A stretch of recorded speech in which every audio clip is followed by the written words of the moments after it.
looks like we did connect. So let's do this and go to Audio Sports Online. Well, Adult birthdays. You can tell this is my home computer because there's not the kind of adult stuff that you'd expect. It's so funny how, you know, I was always known, as you know, for being the bad boy, and it was so funny because we were very bad with stuff. But then when it came to home stuff, it'd be like, oh no, we were little angels. Like my wife has no idea, which is fine. A white hat. Okay, now with some this will bring us to. We have a new series, or we're just talking to these guys, and we're starting it back up. When he winds it, that we're just going to make it.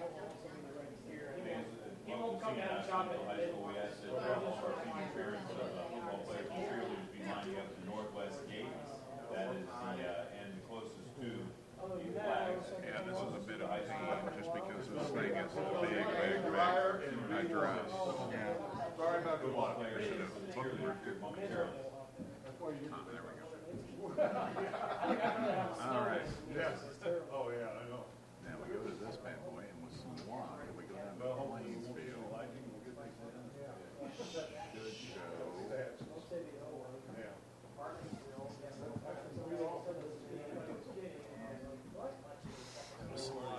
It takes a while back to share. What's it called when audio or when video is spooling up? I was thinking about this the other day. There's a word for it. There it's at. Oh, really? Yeah. Hey, buddy. How you feeling? I'm feeling pretty good. Good? How you doing? 4 weeks out. All right, guys. So good. Have fun. You too? Okay. We're supposed to have a 20-minute Yes. It's pretty amazing that Robbie is What's that? city councilman. Yeah. That's pretty fun. Oh, it's going to be good. They're playing home. And reminder for the senior parents for the football players and cheerleaders be lining up the northwest I guess the funny thing is Hey, we're up and we're on. I checked the audio and everything. I thought it sounded pretty good. I guess their coach and everything had a big meeting with the alumni. Yeah, that's what I was thinking too. It's a beautiful picture of the field. I mean, probably freaking ball out there. We need a new field. We need to pay for whatever. 1, 2, 3, 4, broadcasting live from Plainfield High School. Excellent, man. We're all set to go. Am I good to go too? No problem. Have a good one.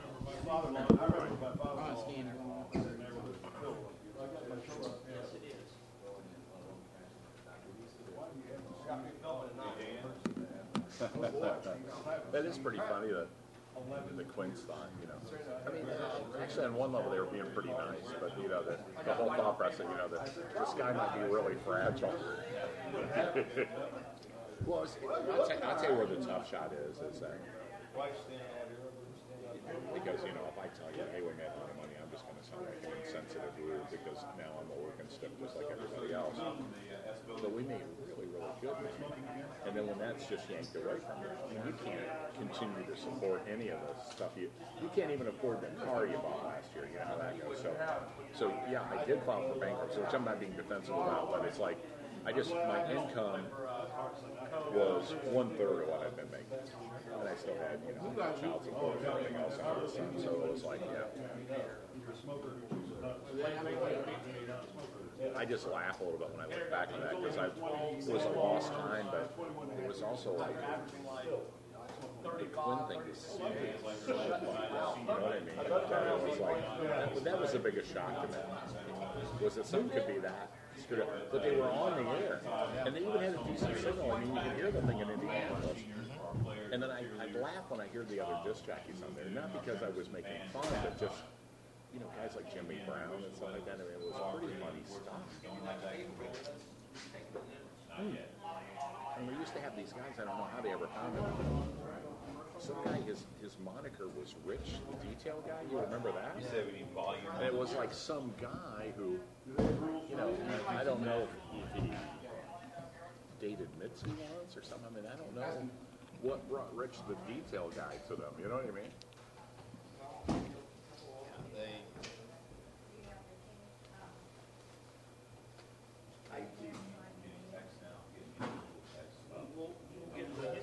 I'm sure that probably killed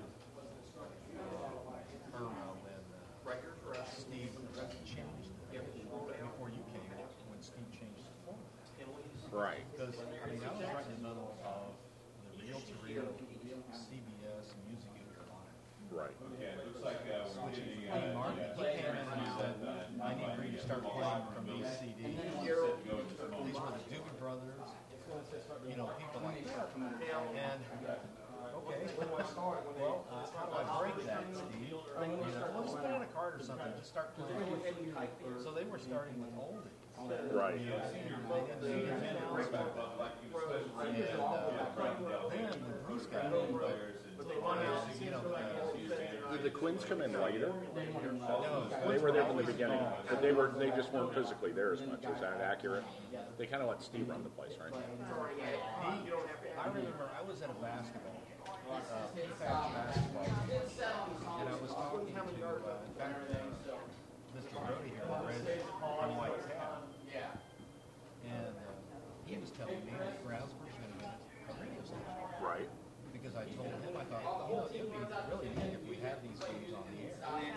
And so when Steve was right in the middle of putting the board together and putting in the reel-to-reel machine, hooking all those up. And we got to talking, and he liked the idea of somebody local. And so I started at like 6 p.m. until midnight. Right. And really kind of missed, they're almost 2 years, and really kind of missed my youngest daughter growing up. But, you know, it's something that I was enjoying doing. And that's when they were actually making money. That's when they were doing. That's what I gathered. CBS stuff. Yeah. And when were you on? Let's see, I think they started February of 19. Yeah.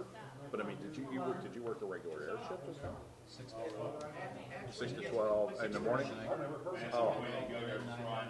We are doing a 50/50 second 6 chance tonight. Is donated by Kinston School. Okay. $50 certificate from the Tender Restaurant, and unfortunately, no Bubbleland donation. That's too bad, though, that you didn't get an opportunity to. Anyway, but we are doing 50/50. So what made the change when they started? $50 certificate from Was it because they wanted to get Mitzi on and stuff like that? Was that part of it? Because when I first got there, they had people like Mitzi on and stuff. Was that kind of how you guys kind of got bumped out of there? Or? I really kind of left because my hours were being chopped. Okay. Steve was starting, the machines to go automatic earlier than midnight. And so They were doing it to save money, in other words, yeah. And so I just went ahead and left. And then when I came back, I have turned up the Masters I twice. kind of came back from the music class to do sports, to do Jim Whiteland. Because I actually done some games with him. Right. Because I always wanted to do that anyway. And but during the old First up this evening, we have senior Tim Bowdy, number 1, wide receiver. Linebacker is they got into accompanied these by his other parent, J.M. music Tam Bowdy. arrangements, and Steve's Tim's future plans to attend Indiana University to major in accounting. His activities and accomplishments include football, basketball, baseball, 4 years, National Honor Society, Senior Leadership Council, FCA, and the Abs Club. Next up, But number just 5, Danny had Josh to Gordon, travel so wide much receiver, with- defensive back. His parents was are Brandon and riding Michelle Courtney. His future plans to attend Machine college. for some company Activities that did and municipal accomplishments in software. football 3 years, and And I guess the basketball guy's 4 pretty years. sharp. I mean, he just Next up, number he 7, was so Dylan eccentric. Hughes, It running was back hard to linebacker. tell how sharp he Parents might are be. Chris and Tina Hughes.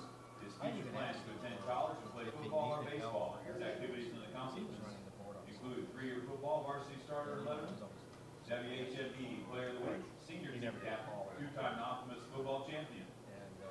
Well, I know that Number 11, Irma Chad really Hilton, wide liked you and receiver Jim. and defensive back. Parents are Dennis and Stephanie Middleton. Future I plans thought to it attend was college great and that both major of in you guys accounting. were there. I just couldn't understand why you weren't doing more 4-year stuff. varsity starter and 11, Though I do know that you were the one that got in trouble for doing something so they could get buck. Two-time Optimus football champion. Well, your point was well taken. I mean, that was another crazy thing that they did. Next up, number 12, Jake J, quarterback and yeah, defensive starting back. off while you're on the His air. parents were Jim and Marcia J. See, that was the kind of stuff that they thought was amusing. But you only think that's amusing if you're smoking tons of Activities and pot. accomplishments, football, 4 years, You know what I mean? I mean, that was that not the whole deal? I mean, did I miss something? That was the whole deal for them, wasn't it? It was just smoking tons of and pot. National Honor Society. Next up, number 28, Augie Too much Blevins, dope in running one back and dope. defensive back. His parents I like that. were That's Stephen very Stephenberg. good. Well, Future plans to when attend they college, let pursue a business Mitzi degree. start doing His stuff. activities and accomplishments include Letterman in football, That basketball, just was and baseball. that was misplaced. Number 30, Dalen Howard, wide receiver and linebacker.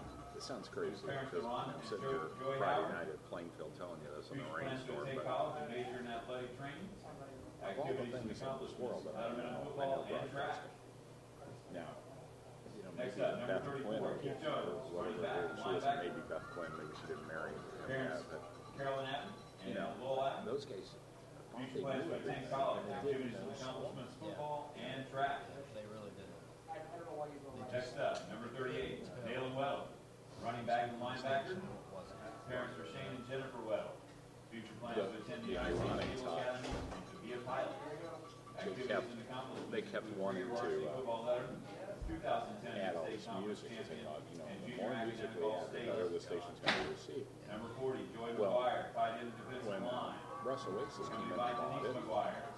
the only thing he did was fine tune the playlist, and he added the same fine tuning that I begged Beth to make like a year earlier. 2010 Mid-State Conference I'm champion not a genius. basketball. I'm just telling you, I knew what could work in Next up, broadcasting. number 45, Caleb Whitten. The station went from a 2-share to a 4-share with no with no promotion at all, which means that if they had paid attention, Activities and accomplishments, football. they could have gotten that 4-share. Next up, They could have maybe 52, actually Tyler made some Stinger. money there. Offensive line, But they let defensive people line. like, I mean, I don't know if you were around when this was happening, but they let people like Don Kay. Did you ever talk to him? No, but I've Three-year But varsity they let football guys letterman. like Don Kay come in and help. Well, Next up, number 65, Austin and he couldn't Cassell. help you. Offensive line, defensive line. I didn't let him help me put my Cassell. toe down. But he was, quote, helping me. Activities and accomplishments, varsity football and track and field letterman, and designated hitters for the Dutchman baseball team. Next up, number 66, Phil Clay, offensive line and defensive line. Parents are Derek and Angie Well, Clay. they had that station up Plans to attend at college, like play Whiteland. football, and major in business. And Activities apparently, and accomplishments, 3-year varsity football letterman. Dan and Senior Bruce's team captain, sister student ran ambassador that 3 years. with her Senior husband. leadership council. I think what made that one work Players commission personal. and under 19 national Remember, they team. never had any overhead in Number these places. 67, Josh Morris, So, offensive line, defensive line. if you were attempting to get a station on the air, you might have to go approach an engineering firm. And it might, I don't know if it's to be true, but it might cost you $100, maybe $200,000 just to even find a license. Bruce had this way of doing it Next up, on the cheap. I mean, I think it was costing like $200 or $300 to get these licenses, honest to God. accompanied by his mom. So that policy deal was $200 or $300 for the license. They're running it out of some storefront. I mean, it wouldn't be any more expensive for you than if you got some cheap commercial. Like if you went to Danville and got some cheap commercial storefronts and started selling Accompanied by Chris and Jennifer Pearson and Alan. sports memorabilia.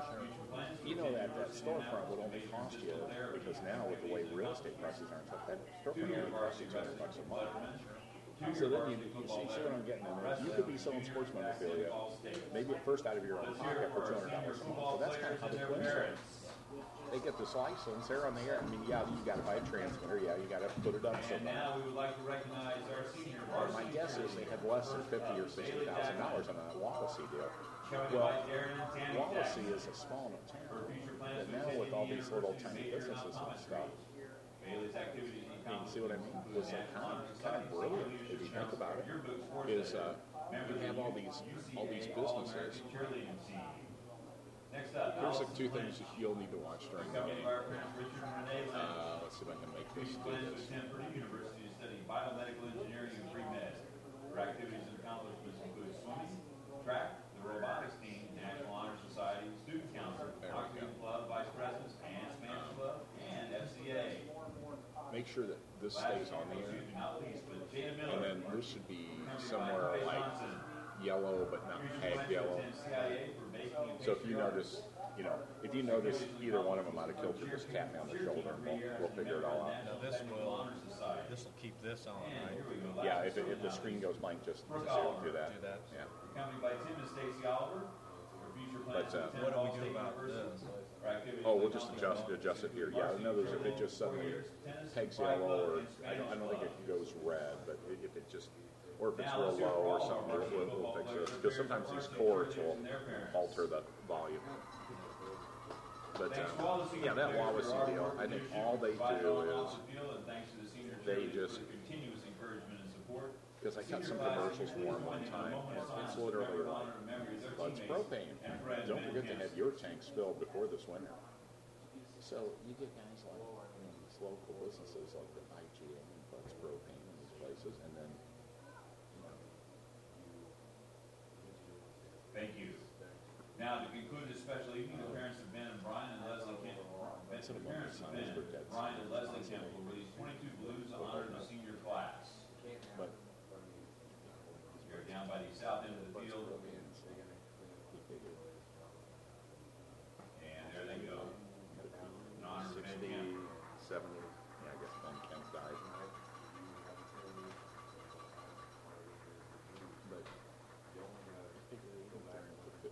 Reminder fans, we will be honoring the band members at halftime, and we'll be getting the game underway here in just a few minutes. businesses. They probably get okay. My guess is they bring in Dismiss. $1,500 a week maybe down there, but then there's zero overhead. And I think they are the staff. I think they basically just do all the shows. So, I mean, it's a sweet deal, and obviously that wouldn't be happening if Bruce Quinn wasn't at his very root a genius who knows how to get radio stations on. Dana. He's doing nuts. He's living down there in Columbus with Mitzi, and they got that low power station they put on. Out of the basement. Sure it is. Well, that's right. You got to keep that overhead low. But see, he loves to run this format where, and I don't know if you ran into any of this. They love to run this format where just anything can come up. They go all the way from Frank Sinatra to Red Hot Chili Peppers to the Rolling Stones to marching band music. I mean, honest to God, to pan blue to marching band. I mean, they think that's hilarious. But once again, it's only hilarious. I mean, because it wouldn't be hilarious to you now. You wouldn't listen to music that way at your house, would you? You got a project at your house and you just go, hey, I'm just going to hit shuffle on every form of music recorded in the last 50 years. It's just, that's the kind of stuff that's just, I don't know who's zooming who when I hear those stories.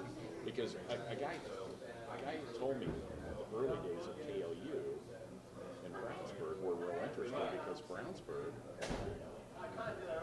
embraced what they were doing because they realized, I'm the Brownsburg Butcher Shop here. Okay, fans, this time we ask that you please rise. But As Plainfield senior Amber that Delaney pissing them off with that music Stars and then Spangled the Banner. craziness of all these idiots. It's stuff.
Not too bad. That's the hardest. Supposedly that's the hardest song to sing. Yeah, this has turned into a crap night. If you look up in the lights, I just seen that rain. It's just coming down. Yeah. Be interesting hanging on the wall. Yeah, the weird thing is, though, I think with these player turf fields, I think with the exception of, I mean, they'll shuttle and dry footballs, but I don't think it'll affect the play that much. It really won't. Plainfield, I don't know if you've seen him play this year. They've got this Augie Blevins kid. He's a ground pounder. Well, you know, rainy nights, that's what it's always a place to be.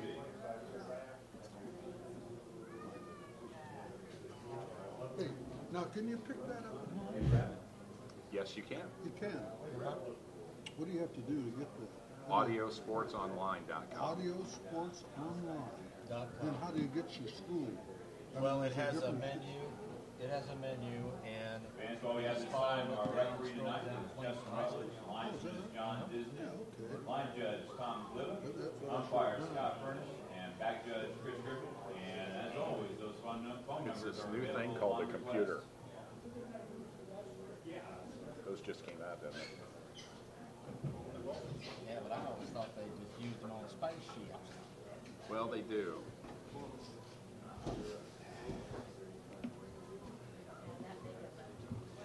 Okay, we'll get this baby rolling. Seeing it's pretty windy too. I feel sorry for these girls down here. We realize that the rain is damping our plans again for the Red Fry Booster Club. We'll not be having regular public dinners playing with the tailgate.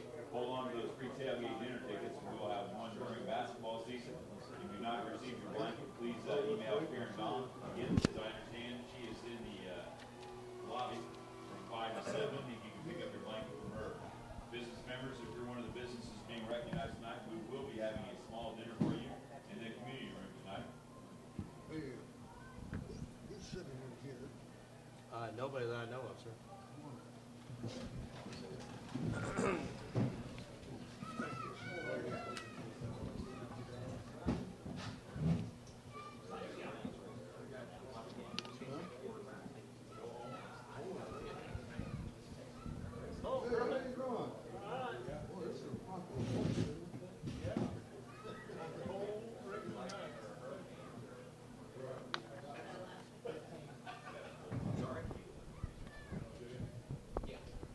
This broadcast of Plainfield High School football on Audio Sports Online is brought to you by 3 Pints Brew Pub, the Beacon Sign Company, Julia Berberich of Remax Centerstone, County West Sports, the hardware store, Jimmy John's, Carey Digital, Copy Company Office Solutions, Ray's Trash, and the Niagara Bottling Company.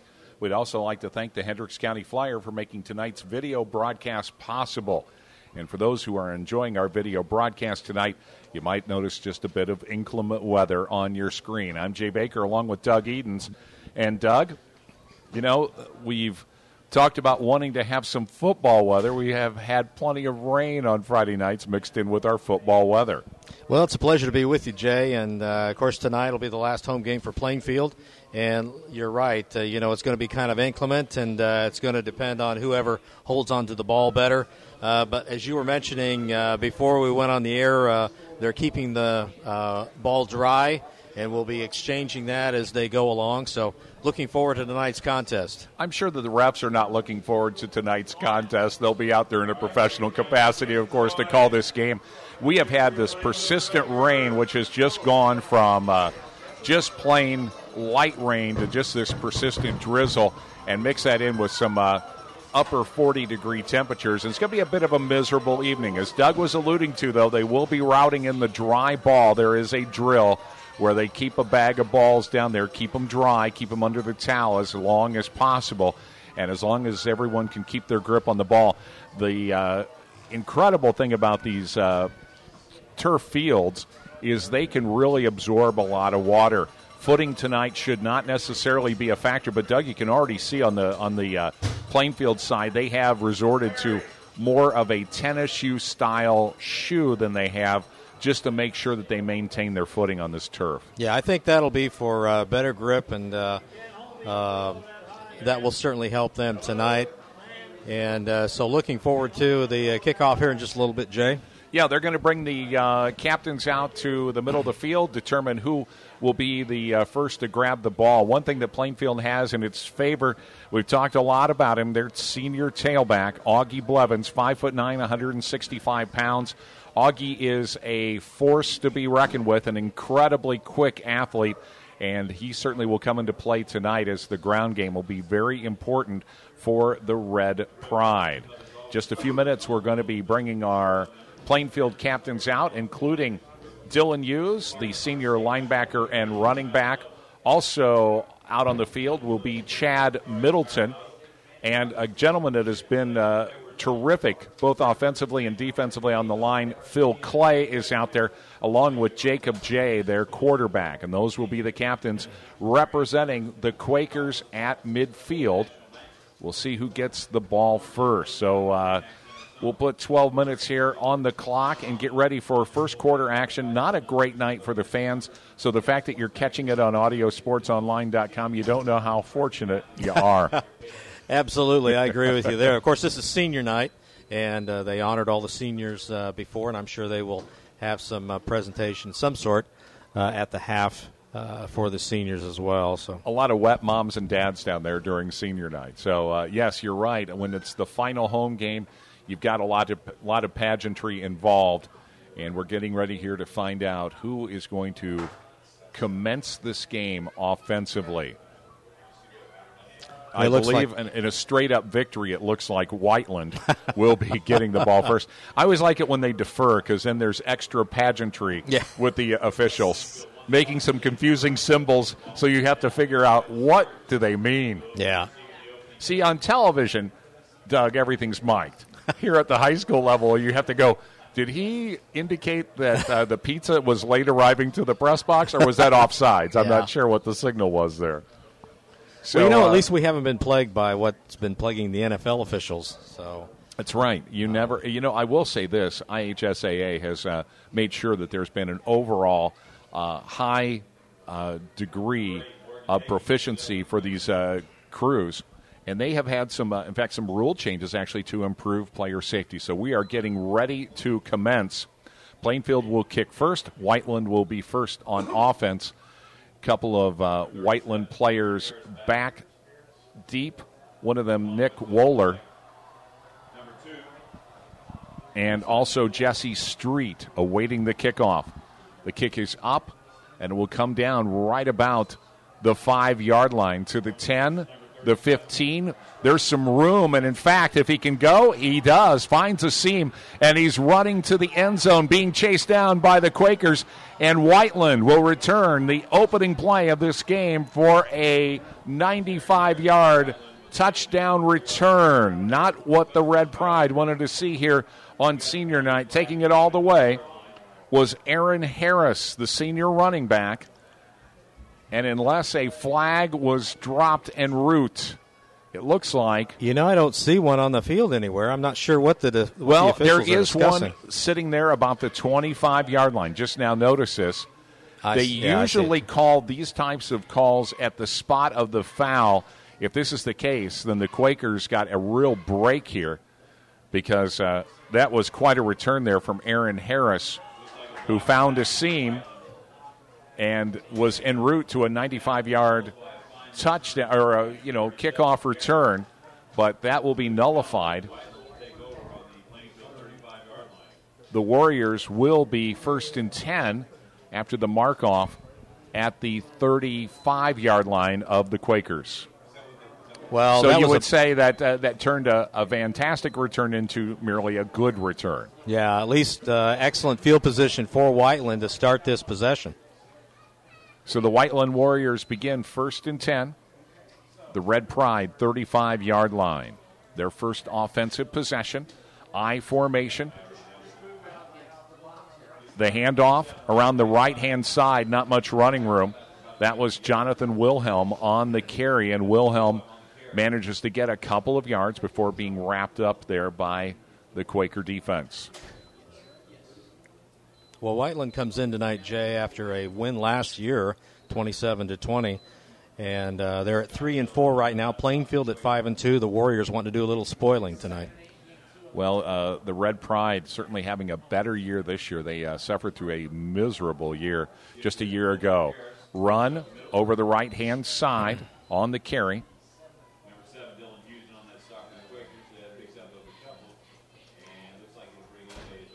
That will be a third down, and let's see where the spot is, just inside the Red Pride 30-yard line. They'll set that down on the 29, so that will bring up a 3rd and 4 here.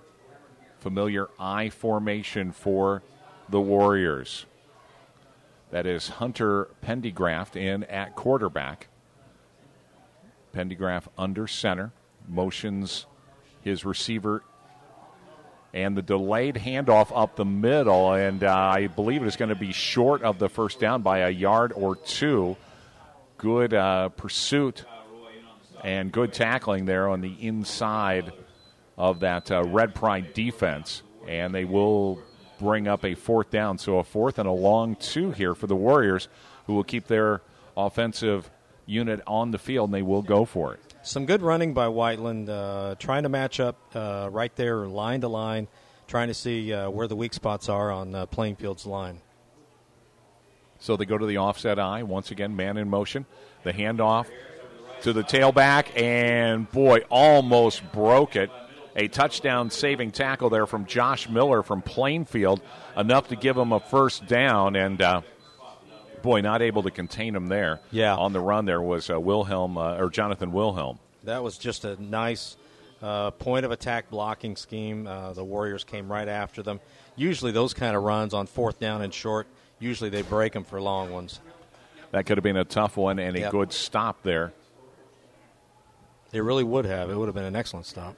1st and 10, and the ball is inside the 15-yard line. Handoff up the middle, and as you said, that blocking scheme very effective inside. On the run there was Aaron Harris, and Harris was brought down on the play by Caleb Sheets. You were mentioning the junior. That Augie Blevins is the workhorse for Plainfield. Aaron Harris is the same for Whiteland.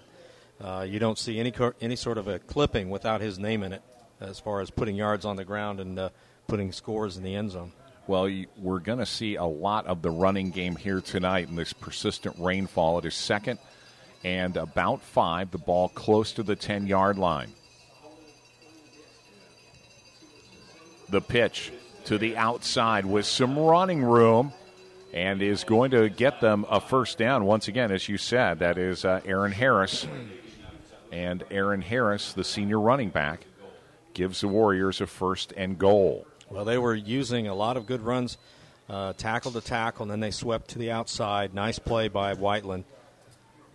And that will put them 1st and goal. They're going to spot the ball on the 2-yard line. So the Warriors, on their first offensive possession, are now knocking on the door as the Quakers have to dig in here close to their own goal line. The handoff right up the middle. Now they're indicating touchdown, and Aaron Harris with a 2-yard touchdown rush, and that'll put the Warriors on the board first. Well, the Quakers have had an advantage against Whiteland over the years. They started play in 73, and Plainfield has 31 of those 35 wins. So I think Whiteland probably thinks they owe them a few. Well, I was going to say, as you said tonight, the Quakers bouncing back after a tough year a year ago, and Whiteland comes in here wanting to play a bit of the spoiler, and that extra point kick really didn't have much of a chance. Plenty of penetration from the Red Pride, and the Whiteland Warriors will have to settle for 6. Thanks to our friends at the Hendricks County Flyer that have helped make tonight's video webcast possible. Please check them out online as well as watching tonight's game at flyergroup.com. With Julia Berberich and Bud Green from Remax Centerstone, you can consider it sold. As a team, Julia and Bud have over 20 years of combined commercial and residential sales experience. Their team effort has brought many large-scale commercial projects to Plainfield, and Julia is a continued leader in residential sales across the county. Call Julia today at 317-754-5057 and let her make your next home purchase or selling experience as stress-free as possible. Speaking of stress-free, the Warriors go down and in about 5 plays set up a 2-yard Harris touchdown, and they are on top after a failed extra point, 6-0. Not a good night, Doug, if you're sitting in the stands. That's a bit of a challenge for our fans on both sides of the ball here tonight. Absolutely. So the Warriors getting ready to kick off. The kick is up. Somewhat of a short distance kick. It is handled at about the 25-yard line, staying on his feet past the 30. A good return there from Chad Middleton, the senior, one of the captains. And Middleton will give the Quakers 1st and 10 here on their own 37-yard line. It's going to be a little tough to see sometimes where some of these spots are because they're going to try and hold the ball under their towel as long as possible. That's the same thing they do when they bring your entree out at certain restaurants. They hold it under the towel. I formation behind Jacob J. Man in motion. J.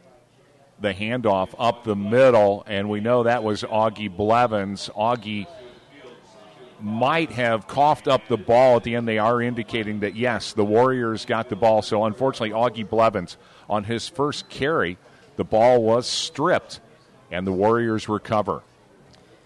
Well, they've always been very, very opportunistic. Darren Fisher is their coach. He from Mooresville, so he's kind of familiar with Plainfield, having competed against them. And so not a good start for the locals, and the defense has to kind of step it up right now.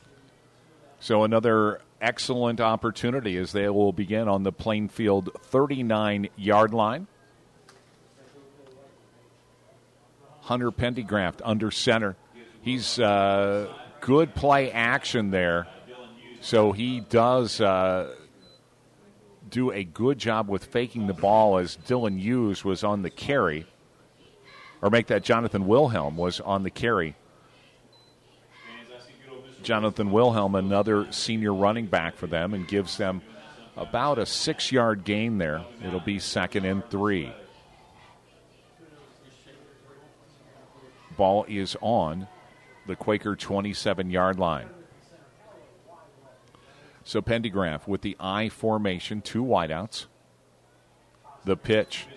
And once again, Harris gets outside and manages to get the ball to the outside, and I think they're going to spot that as a first down. And yeah, yes, they are indicating that it's going to move the chains. And the ball is inside the 25-yard line of the Quakers. They're going to spot it down about the 23. Another 1st and 10 for the Warriors.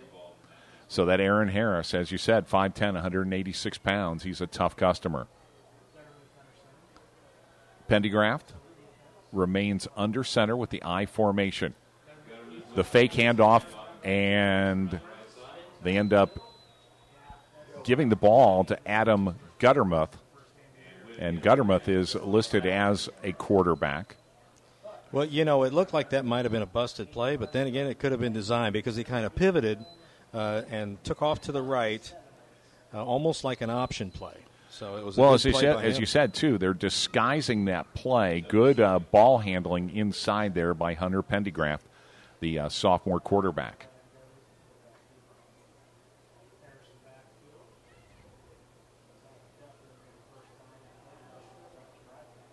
And now the handoff, right-hand side, once again, 1st down yardage, and a flag comes in at the end of the play. I'll tell you, that might have been a face mask. I don't know, but the Quakers, they're just having a hard time bringing these guys down. Yeah, there's not crisp tackling going on, and No. I will stand corrected here. That's been Adam Guttermuth, who was at quarterback, number 18. His handoff there to Jonathan Wilhelm, and the flag comes in at the end of the play. Let's see who this may be against. Well, it looks like Whiteland's moving back. I thought it might have been a face mask against Plainfield. Yeah, they actually threw that one behind the play, so if that was a hold, that was unusual because the ball carrier was already being wrestled to the ground. Yeah. And it could have been couple different things. They're not really indicating, are they? Or are they? They haven't yet indicated what the penalty might be. I have not yet seen them. So no indication, but if it was a hold, which it could have easily been, the ball's back to the 25-yard line. So Guttermouth, back to pass. No, once again, that good ball fake. This is a handoff to Jeffrey Wooten. And Wooten was stopped for little or no gain. They'll spot the ball back again on the 25-yard line. Well, that was one of those, like, quick end arounds where he's in motion, and you just give the ball to him right after it snapped to you. And I've seen it work big, but Plainfield sniffed it out there. So Guttermouth, the good ball handling, fooling the old guys up here in the booth as he goes to work now. This will be a 3rd and long, a 3rd and 12. The ball on the Red Pride 25-yard line. Back, his first pass of the game. Tried to get that one out to Brandon Gill. And Gill being very closely covered there. A couple of different Quakers back, including Chris Clark, the sophomore defensive back. And that will set up a 4th and 12. I think they're going to go for it here, too. Apparently, might as well. Like many teams, they don't want to wear the punter out, Doug, and they're going to go ahead and go for it here. That must be it. On 4th and 12. So a chance for the Quakers to get a turnover here on downs if they can contain them. Back to pass. Once again, quick pass over the middle. Oh, my. And it is complete. Wow. Oh, my is right as he gets it into Michael Crosley. And Crosley just reached over the top of everybody. Crosley listed at 5'9", but, boy, he seemed tall on that play.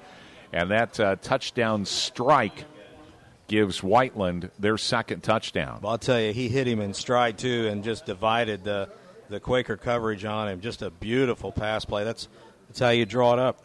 Boy, absolutely. And on a wet evening, that was a gutsy call there on 4th and 12. And now the Warriors are going to go for 2.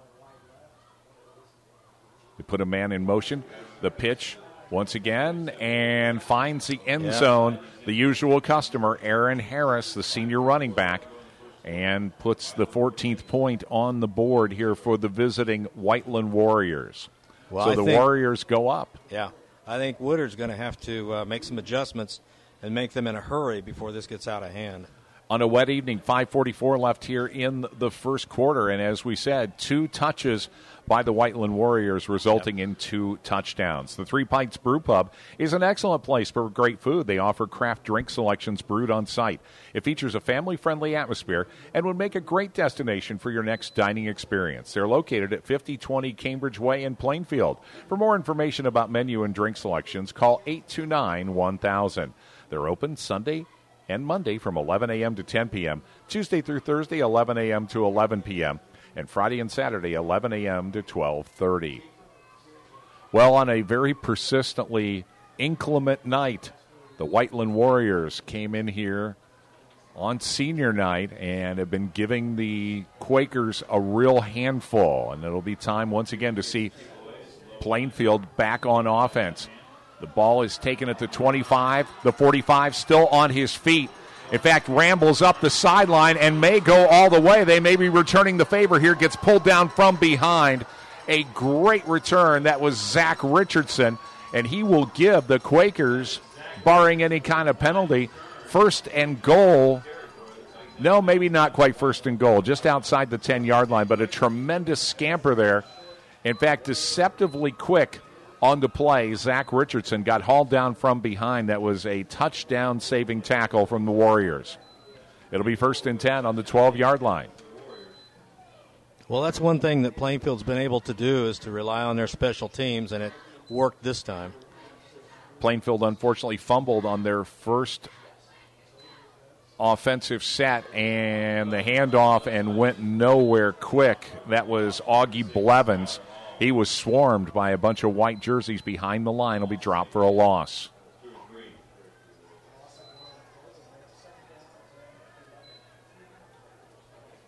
Two touches, 2 touchdowns, and the Warriors are up 14-0 as the Quakers are having to do a little substitution here as one of their players limps off. That is Tyler Stenger, the senior offensive lineman. Jacob J. breaks the huddle. Augie Blevins in the backfield, 2 wideouts, branch wide to the right. Takes the pitch. Augie Blevins. Blevins has some running room, powers forward. He's inside the 5-yard line. And a nice carry by Augie Blevins that will set up a 3rd down and a more manageable 4 yards to the end zone. That was just some nice moves right at the point of attack by Augie Blevins, following his line a little bit and then making some people miss. Well, the senior, when he gets out in space like that, is very capable of scoring. Jacob J. puts a man in motion. The pitch outside with some running room. Can he get there? Fleet of foot, and he does. Yep. That was Chad Middleton, the senior. And the wide receiver on the end around, Chad Middleton, puts up the Quakers' first touchdown here in the first quarter. And it was a nice play. It was similar to what Whiteland ran, only he didn't come inside as far as his motion goes. He was able to beat the corner to the corner for the score. So Middleton will rack up the first 6 points of the Red Pride here tonight. And the kick is up, and it is good. We got a chance to talk to the kicking coach. He wasn't looking forward to tonight's inclement weather, but a successful extra point there for Plainfield, and they trail 14-7 with 4:22 left to play here in the first period. And as you said, Coach Woodard, I'm sure, has done more than whisper in their ear that they're going to need to ramp it up here against the visiting Whiteland Warriors. We'd also like to thank our friend Kim Cash at Copy Company Office Solutions. For more information about how they can help your business, call 241-5800 or email Kim directly at kcash@cos-xerox.com.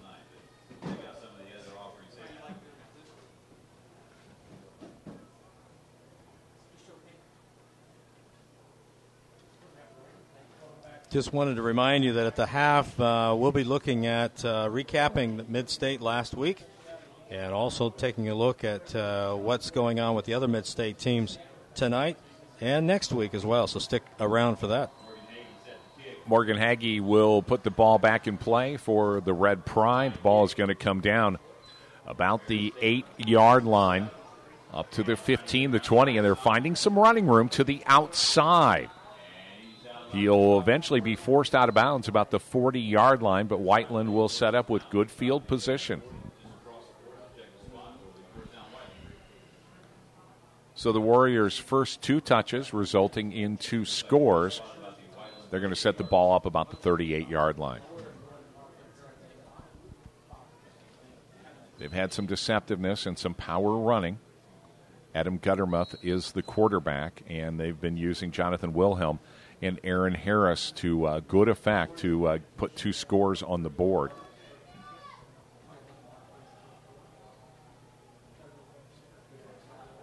Guttermuth with the handoff, with some running room, gets the ball out for about an 8-yard gain. On the stop there was Chad Middleton. Middleton drops the ball carrier right about the 44-yard line. That will set up a 2nd down and about 4 to go.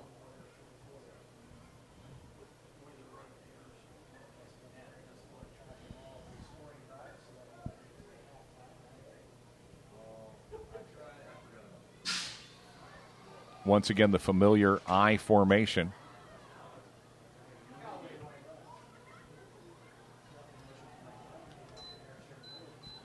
The handoff up the middle, and they're inside Quaker territory. First down run, and once again, that was Aaron Harris. Another 1st and 10 for the Whiteland Warriors. Ball will be at the 49. Yeah, I'll tell you, Plainfield hasn't found any answer yet to Harris and Goodermuth and that offensive line. I think it's going to be a long night. Well, they're getting pushed around just a little bit here tonight, and maybe they'll make some adjustments. As Guttermuth brings him up, I formation right behind him. 2 wideouts branch wide to the left. Man in motion now.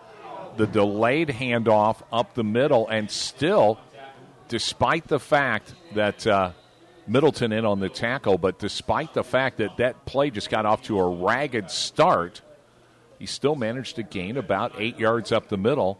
That was Aaron Harris. Yeah, and you live by the blitz, and you sometimes will die by it.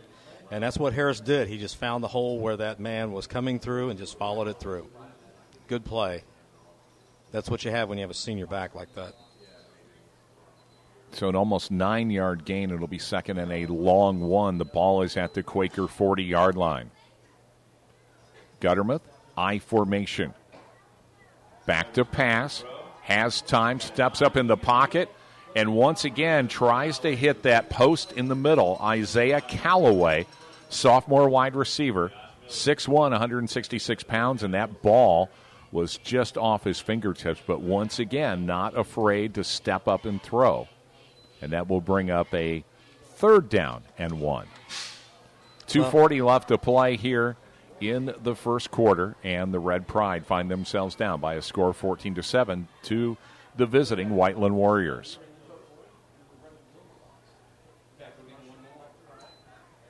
The handoff up the middle, finds some running room, gets down to the 35-yard line, and another first down. That's Aaron Harris on the carry.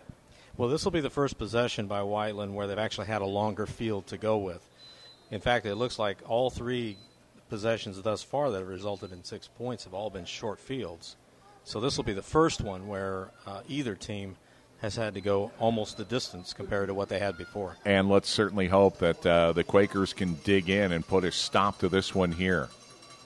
The defensive unit with the 4-4 formation.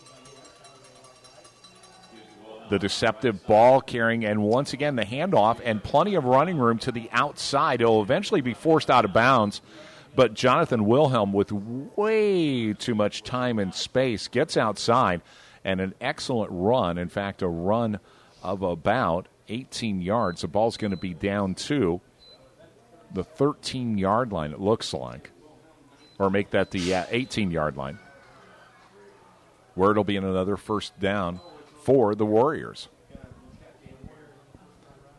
So as you said about Guttermouth and this offensive line, and some great ball handling skills under center here tonight. The pitch, trying to get around outside once again as Harris runs into a sea of red jerseys. One of the players on the stop was Caleb Witt, the senior linebacker. And they force Harris out of bounds. I think that's one of the few times they've actually limited him to almost no gain. They're going to have a lot more of that tonight. No, actually, you're right. Just picked up a yard. A little difficult to see the sticks from this angle, but yeah, that brings up a 2nd and 9. That's the first time, as you said, they were able to hem in Aaron Harris. Guttermouth, familiar I formation. The handoff, and with way too much space in time, a red flag comes out, but Aaron Harris was able to surge forward and was able to pick up about 6 or 7 yards on the carry, but a yellow flag came in at the very end. It's going to be holding against Whiteland. Well, I'll tell you, the Quakers can't count on that every time. They have got to do something. They've got to start filling some gaps. They got to start pursuing. They got to start tackling. Well, it is always one of those situations, they say in the pros, there's certain guys you just don't want to tackle. And tonight, Aaron Harris is one of those guys, 5'10", 186 pounds, but he really comes at you with he hits that hole hard. So, yeah, they are it's a big thing for the Quakers to try and stop. This will bring up a nice 2nd down and 20. The ball goes back to the 29-yard line. The hometown crowd urging that defense on. Quick pass. He's got time to throw.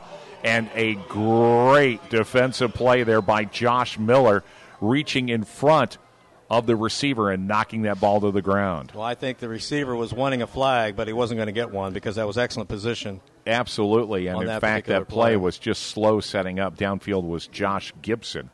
And Josh just with no room there, and a great play. And they're running the ball so well that Plainfield just does not have. They have to respect the run, so they're not going to all out rush the passer. So Gutermuth has got all kinds of time, and he's going to pick. He's going to pick you got to be a little careful of that. You're absolutely right with that time. So Gutermuth now with a 3rd and 20, the handoff and some space. Harris surges forward, and Harris picks up about 15 yards on the play. A trail of red jerseys behind him, and Harris with a tremendous run will set up now a 3rd and about, looks like 3rd and about 7 from here. They're going to spot the ball right about the 12-yard line. Now they're saying now 4th and 4, so let me stand corrected. It'll be 4th and 4. They're going to go for it, and with the way Harris has been running, why not? Guttermouth under center, offset eye, and now the timeout is called. So at 4th and 4, they just wanted to make sure. It'd be interesting to see. I always say in the college game that was just an attempt to see if they could get the defensive set they wanted. We'll see how the Warriors line up. The Beacon Sign Company specializes in local high school sport and event signage needs. This is their 12th year of supporting the Red Pride football program. They're located at 9305 East U.S. Highway 36 in Avon. Call 272-2388 for all your signage needs, or stop by Monday through Friday, 9 to 6. County West Sports has all sorts of letter jackets in stock and can accommodate all types of custom orders, whether they be screen print or embroidery. They're located at 1702 East Main Street in Plainfield. Stop by and see what they can do for you Monday through Friday from 10 to 6. And special thanks to the Niagara Bottling Company, open 24 hours a day, 7 days a week. For more information on how they can work for you, please give them a call at 909-230-5000. Extension 5912. Well, Doug, it'll be interesting to see, as we found out about the Warriors here tonight, a team that doesn't necessarily want to punt. They're facing a 4th and 4, but they are deep inside Quaker territory. The ball spotted on the 12-yard line, and they appear that they will be going for it. I thought that perhaps during the timeout they might be bringing out a field goal kicker, but that doesn't seem to be the case. So on 4th and 4, the Red Pride now need to put a stop to them. The pitch to Harris, and Harris looks like he's going to easily get the first down. He was tripped up on the play there by Kyle Roy, the defensive end, but not before he was able to give the Warriors another first down.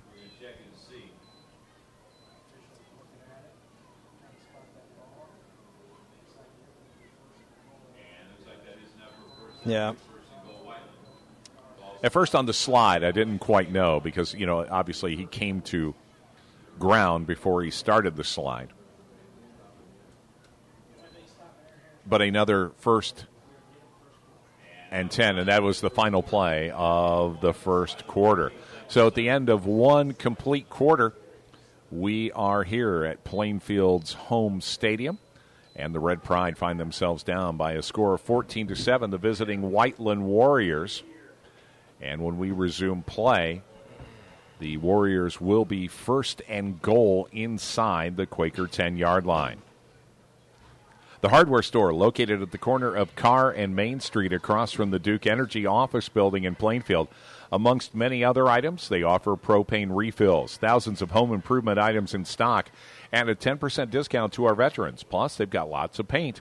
And Tom Hood is there to mix the color you want. They're open 7:30 a.m. to 7 p.m., Monday through Friday, Saturday 7:30 a.m. to 5 p.m., and Sunday 10 a.m. to 4 p.m. For more information on what they can do for you, call 317-839-0723. Well, the Red Pride is going to need to make an adjustment here, Doug, as once again, as you said, even though the Warriors started on their own 38.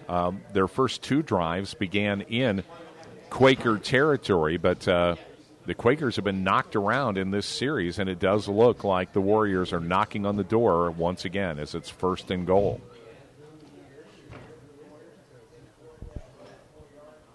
Ball spotted on the 8-yard line.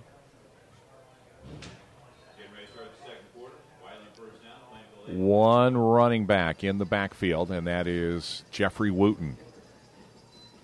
Tight formation. They hand off, coming in from the slot position, Aaron Harris. Yeah. They hit him. He came around, and Harris gets the ball very close to the end zone. It'll be second and goal here. Let's see where the spot is. I think about the 2-yard line. No, I take that back. That was a touchdown. Yeah, he was in and fell on the red N in there when he came in. A little tough to see. Run. Yeah, a little tough to see from this angle. But, yes, good point. Point well taken. I should have been a little more excited there as Harris scores yet again for the Warriors. And Zwilling will attempt to put up the extra point. His first one was blocked. That one was successful. And the first score here of the second period gives the Whiteland Warriors a 21-7 lead over the home Quakers. Carey Digital is a full-service, state-of-the-art digital printing business, from business cards to banners. They have been a multi-year provider of senior posters at the south end of the field. Their address, 2701 Fortune Circle East in Indianapolis. Open weekdays from 7 to 7. Call them directly at 317-227-0220 for more information. You've wanted one of those senior posters made up for you, Doug. You know, one of those cutouts that I get. Yeah, the big cutout, so people could come up and have their picture taken with you. I'm sure Carey Digital will do, and they're open 7 days a week. See, I'll have to check them out. You get the hankering to have one of those signs made on a Sunday. They're there for you. You know, when I'm entertaining grandkids, my wife can say, "Here's Papa. He's a little stiff today." Yeah. So you have to be careful with him. Yeah, I do that too. I entertain the grandkids, but just for a couple hours at a time because Grandpa gets tired easy. Kick is up. It will come down about the 20-yard line and picked up at the very last minute. That was Miller on the carry, and Josh Miller able to at least bring that ball in on a wet night. That's basically what you want to see, and it'll be 1st and 10 just inside the Quaker 20-yard line. See, they just can't keep the ball dry when it's in the air like that. No, yes. It's tough to keep the towel and the ball all in play as Plainfield will begin this drive on their own 19-yard line. Well, the Red Pride drove down, and their last drive resulted in a touchdown. I formation, Jacob J. The handoff, Augie Blevins. Blevins powers forward through a sea of white jerseys. Moves the stack forward for a couple of yards.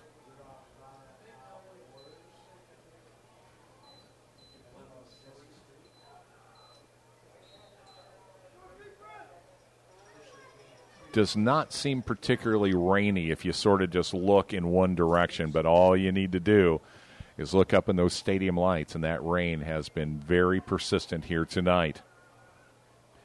Jacob J. with the offset eye, man in motion.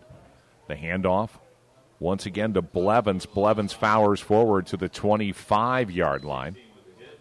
It'll be 3rd and about 4.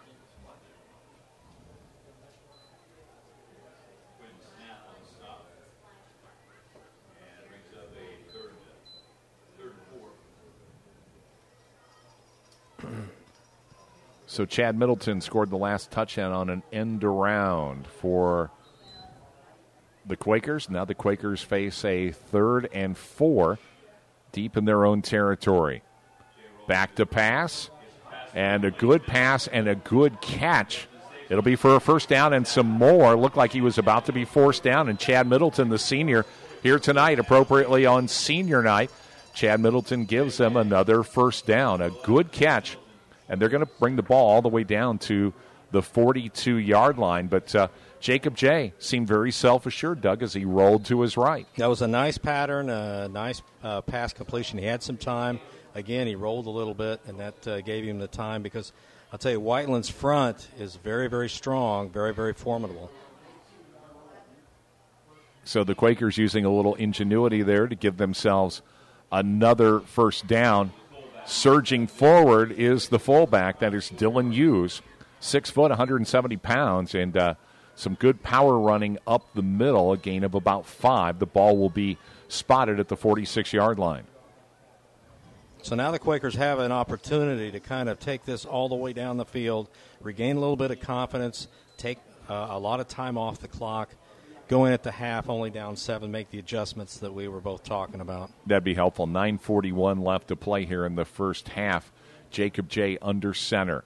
The pitch, trying to find some running room. Blevins down to about the 49-yard line. They'll be about 3 yards shy of the first down. I tell you, Whiteland is just never out of position. Number 15 for them, Cody Starnes, the senior linebacker, hung tough and darn you, Cody Starnes. Darn you, Starnes. Darn you, Starnes. But, yeah, good point about their athleticism. And Augie Blevins, not an easy guy to bring down. Yeah. Third down and a long 2 here. Speaking of Augie Blevins, he hits that line, and it looks like he's going to be just a little bit short as he ran into a sea of red and white jerseys as the Warriors had the Plainfield front 7 pretty much stacked up. Yeah, they're kind of going into the teeth of the defense. And you don't want to do that unless you're a lot stronger that way. Yeah, no running room for Augie Blevins, and we'll call that a no gainer. And the Red Pride stay out on 4th and 1, just inside Warrior territory. Jacob J., the handoff. Blevins with the first down, and if he had kept his feet, he might have gone all the way. Augie Blevins tripped over his own feet, but not after a terrific effort picking up that first down. Yeah. I've seen, and we've both seen watching football as long as we have, that plays like that usually break for all the way if they get past the first line. Absolutely, and that was one of those surprises where Augie broke through that initial line. And, in fact, the last player standing there was Nick Wohler for Whiteland, and Augie was about ready to run past him when he tripped. So 1st and 10 for the Quakers. The handoff once again, Blevins. Boy, Blevins ran right into the arms there of Zach Rudolph, 5'10", 276. You talked about, Doug, about the fact that these guys occupy some space. That is a big player. That's a collegiate-sized athlete at 5'10", 276 pounds for the Whiteland Warriors. He'd be tough to move, wouldn't he? Bring up a 2nd and long, only a gain of 1 on the play. So 2nd and 9, the ball is at the 35-yard line of the Warriors. Quick pass, the swing pass to the outside. Once again, it's Middleton. Middleton's not going to get much running room, got swarmed, and they may throw the flag on a late hit. Middleton was going down when at the last minute, and I believe that was Nick Wohler. We talked about him. Wohler came in there late, and I'm going to guess this is going to be a personal foul against the Warriors as Chad Middleton was forced out of bounds on the swing pass. Yeah, that was a little unnecessary. He had already lost his balance. Personal foul. I'm sure that Coach Fisher will talk to that young man after the game. I'll tell you what, that guy needs to go to the penalty box, Doug. That was a little bit of unwanted attention here on senior night. But the good news for the Warriors is after the mark-off, they will be 1st and 10. It should put the ball in the Warrior red zone. Or I should say good news for the Quakers. They'll be in the Warrior red zone. 1st and 10, the ball goes all the way down to about the 16, 17-yard line.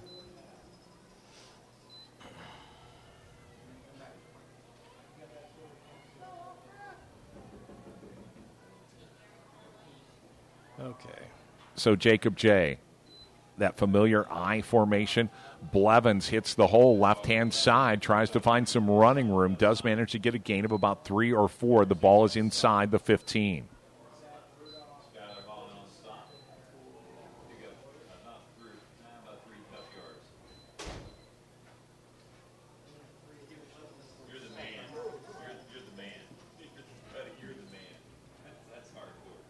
So Jacob J. brings him up. It'll be 2nd and 7. The ball's on the 14-yard line.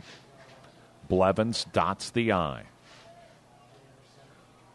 The handoff is to Blevins. Blevins hits the hole hard up the middle.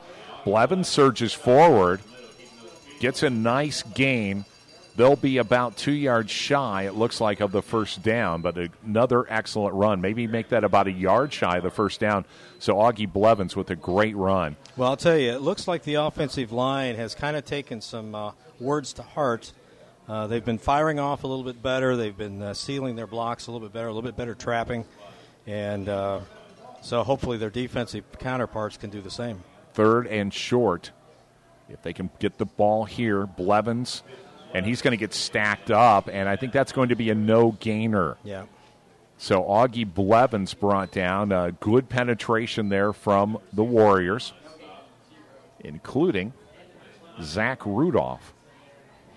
Now it's 4th and short like it was before.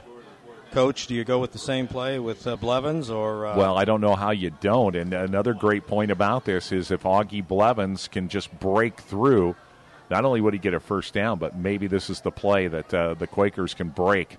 So speaking of which, Augie Blevins in the offset eye. They go for it on 4th and 1. The pitch to Blevins. Blevins gets some running room, and Blevins is going to get the ball all the way down to the 1 yard line. I thought he was in, but he stopped just short. Boy, oh boy. That was the play. Yep. You get Augie Blevins out into space, and he will create some opportunities. 1st and goal for the Red Pride all the way down on the 1 yard line. 5:17 left to play here in the first half of this game. Jacob J brings him up. I formation. He's got 2, make that 3 wideouts, branched wide to the right. And he drops the ball. The center quarterback exchange, the ball was dropped, and I believe a Warrior dropped on the ball, the loose ball. That ball just basically caromed straight to the defense, and they're indicating yes now that Whiteland was able to retain the ball. So a fumble on this wet evening between the center and Jacob J, and unfortunately that fumble results in 1st and 10 for the Warriors. The Warriors will begin on their own 1 yard line. After a drive that began all the way down here on the 19, the Red Pride drove down all the way to the 1. That is a tough break when you drive 79 yards, but you do not get a touchdown at the end of that. Now, it's key right here what the defense does. If they can force a 3 and out and the first Whiteland unwanted punt. You're right. And, boy, I'll tell you what, Whiteland would be forced to punt as they go to work here with half the team lined up in the end zone. This is a place where the Quakers definitely need to give them a stop. Quarterback sneak on the first play just to give some running room, give them a little bit of breathing room. Only nets about a yard. On that carry was Adam Guttermuth. Guttermuth, 5'10", 164 pounds. Surges forward. We'll bring up a 2nd down and a long 9 here. 4:34 as the clock ticks. And the Warriors are operating deep in their own end of the field. Ball spotted still officially on the 1 yard line. So Guttermuth goes to work. Offset eye behind him. And obviously the Red Pride want to get in there and put a stop to it, and they do. In fact, on the end around there with Jonathan Wilhelm only gains a couple of yards on the play. They're going to spot the ball just shy of the 3 yard line. I'll tell you what, he was brought down so quickly, I half thought there might have been a penalty for a horse collar, because that's one of the new rules now. Yes, the new rule. And it was interesting, like you said, about the horse collar was brought to light in the NFL last year, and we saw some overt horse collaring last year, but it was legal at the high school level. Yep. So 3:38, 3rd down and long here, 3rd down and 8, and the handoff up the middle, and they're going to stop them shy. I believe that was Harris on the carry, and Harris is going to be stopped shy. It'll be 4th and pretty long, Doug, 4th and about 5 as they get the ball just outside the 5 yard line, and I think this will bring on the Warrior punting unit, as they're not, if they turn it over on downs here, they'd be in a tough situation. So there is a punt. The Whiteland punter will punt it from his own end zone. A couple of Red Pride players back at the Whiteland 40. Now, the Quakers have had a punt returned for a touchdown. This would be a good opportunity to do it. Whoa. They're going to try and set it up, and they almost gets the ball at the 45. The 40 stays on his feet, and a good return, but I think a fumble.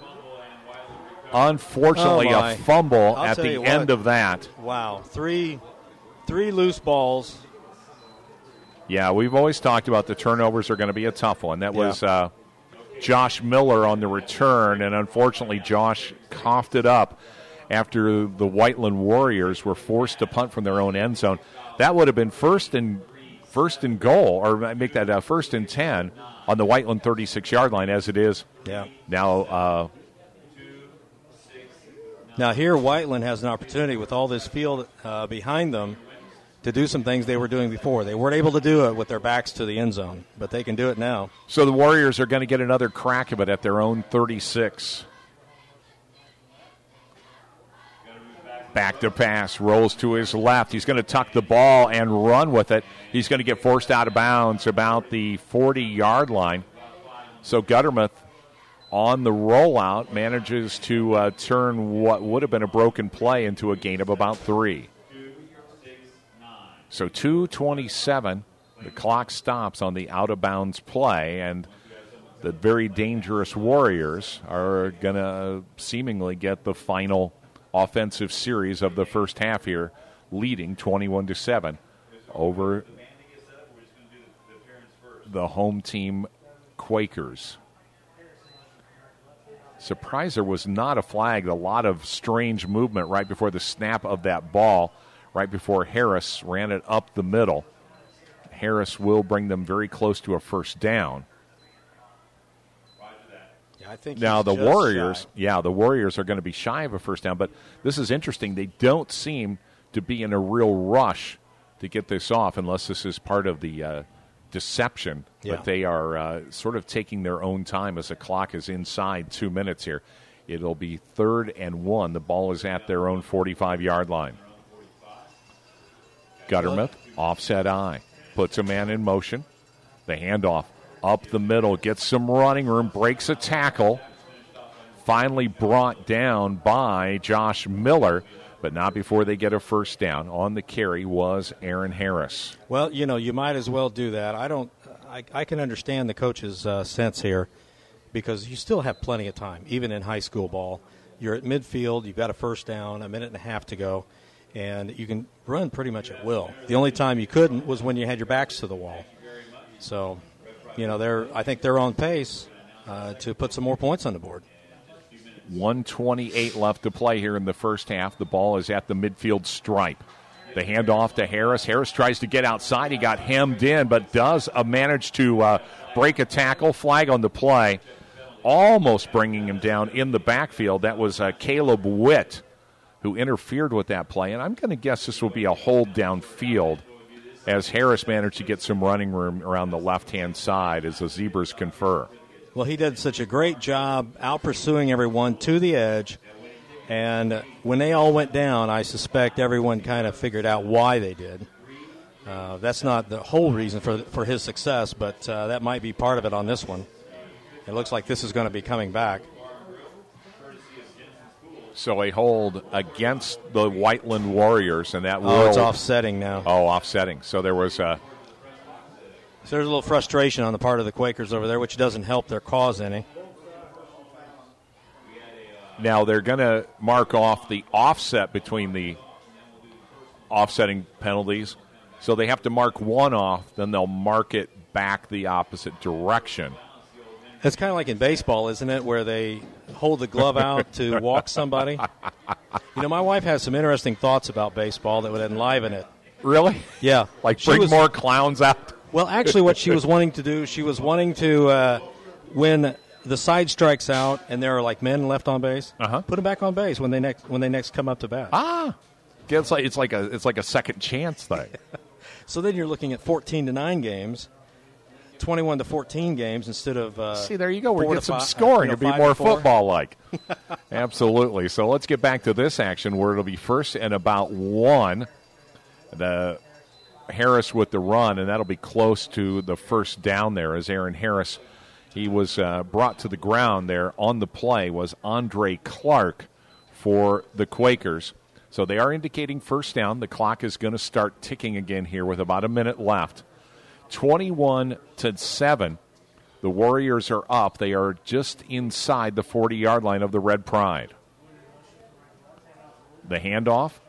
This was one of those great ball deception schemes that Whiteland has, giving the ball to Jeffrey Wooten, who at that point, even though he is listed as a running back, was in the slot. So some razzle-dazzle, though the Quakers were ready for it, forced Wooten out of bounds. It'll be 2nd and 8. The clock does stop with him going out of bounds, so 48.0 seconds left here.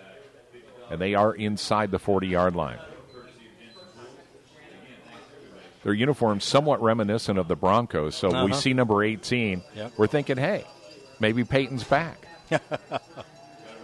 Gutterman back to pass, rolls to his right. He's going to tuck the ball and run and gets it down to the 25. The 20 stays on his feet, tight ropes the sideline, and they're going to mark him out of bounds at the 20-yard line. But Gutterman with a great run and gives them a 1st and 10 right at the Warrior red zone, or the Quaker red zone.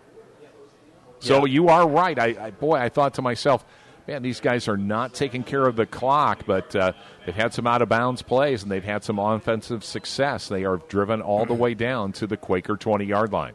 You know, in all the years I've come, it's how bad it is here for me. I've never won one of those 50-50s. Well, I think it's a plot. It's usually, even on a rainy night, it's for good money.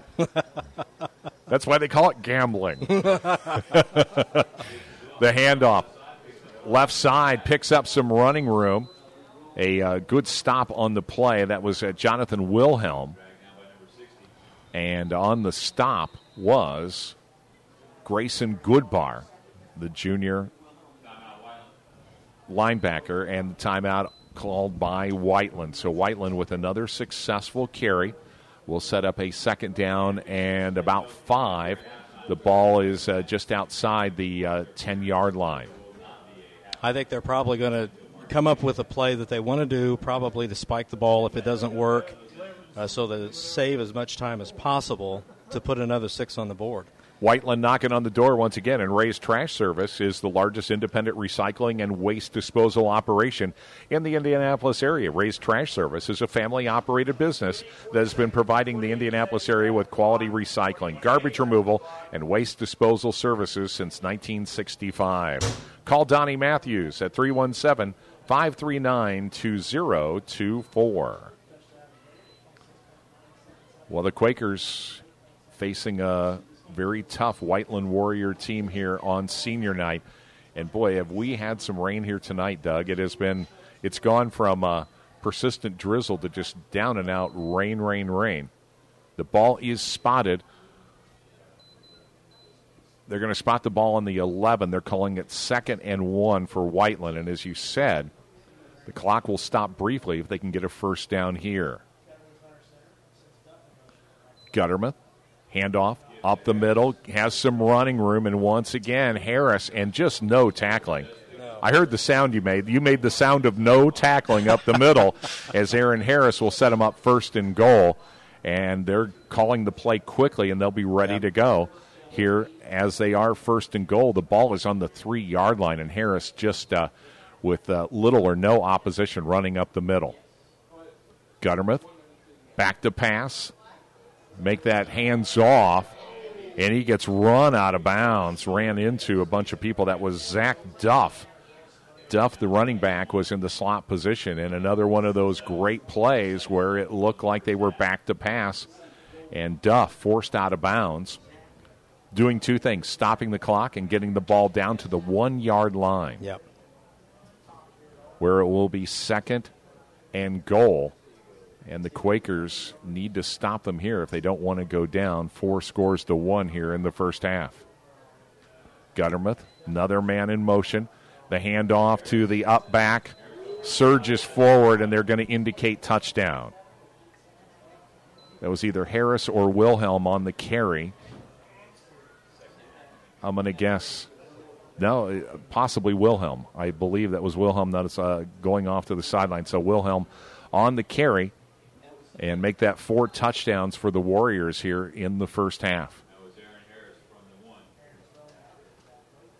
Now they're saying it was Harris. So it was Harris. And now another extra point attempt for the Warriors.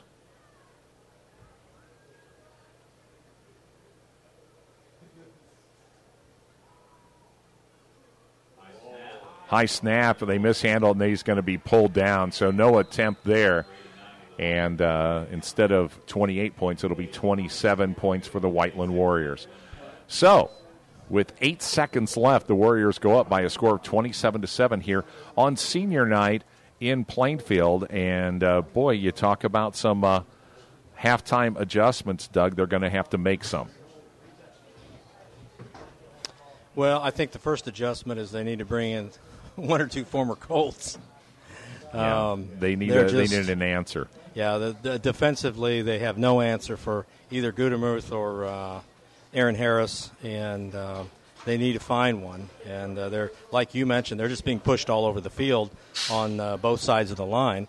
They were assertive a little bit, but then they've lost 4 turnovers, and you just don't do that against a team that has a little bit of an edge on you. Yeah, it's a rainy night, and we've had some turnovers, including one that I think was a heartbreaker as they drove all the way down to the Warrior 1-yard line and fumbled the exchange between the quarterback and the center.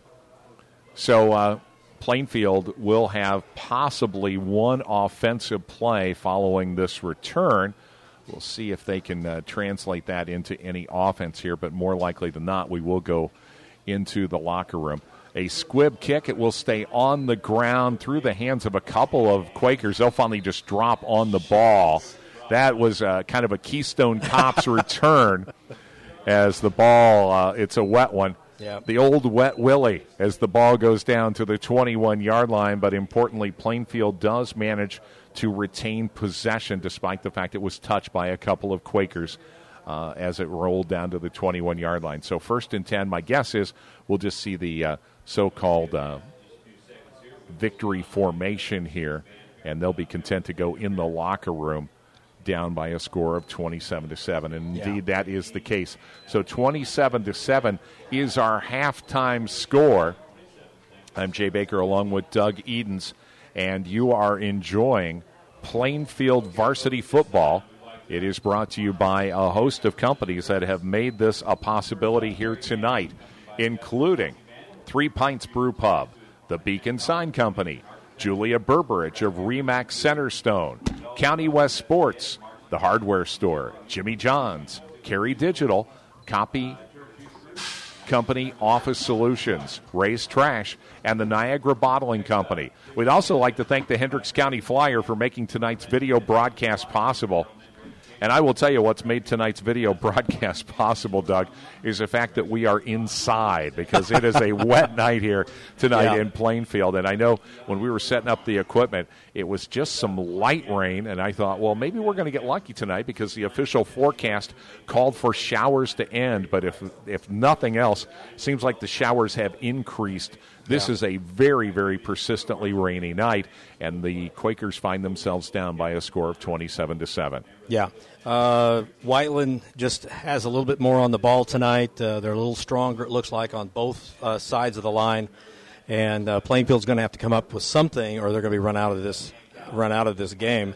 And the 4 turnovers again did not help them. And so, that's something that can be corrected, and adjustments have to be made by Coach Woodard. Of course, at the halftime we're going to be taking a look back at what happened with the Mid-State. Very good. Well, Doug, I'm going to go down and get some statistics. I'm going to allow you to let it rip as our coverage here continues from Red Pride Field here in the heart of Plainfield, which is just a great place to be from. In fact, Doug, you're an alum here of Plainfield High School, and I'm going to guess you have to brush a slight nostalgic tear from your eye during senior night because you're thinking to yourself, hey, I goofed off during my senior season. I could have been a contender. Absolutely. Absolutely. I could have been a stud. I could have been right out there. If I'd only worked harder and been in better shape, I could have been somebody. All right. We are at the halftime.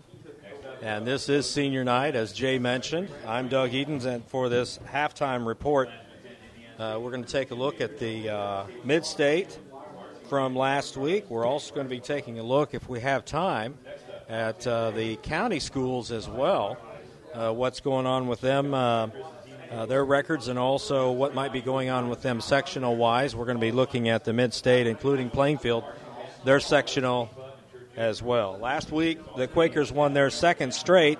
They improved to 5-2 with a 31-14 victory over host Franklin. Augie Blevins amassed 277 yards on 22 carries.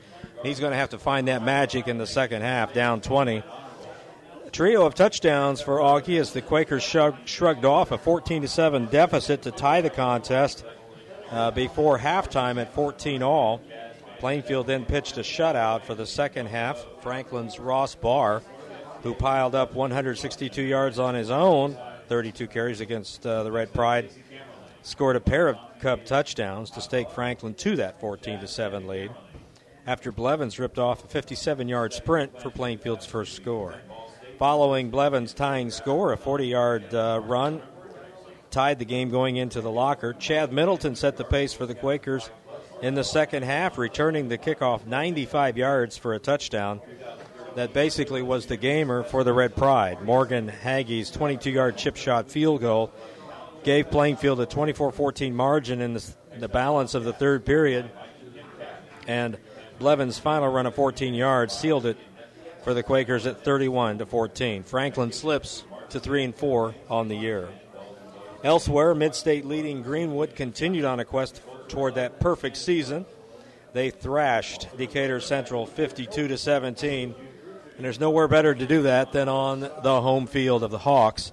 The Woodmen, paced by Ben Heller and Cole Stogner, piled up 347 yards on the ground as Greenwood easily erased an early 3-0 Hawk lead, burying Decatur with 35 unanswered points. Heller's 3 scoring jaunts in the first half.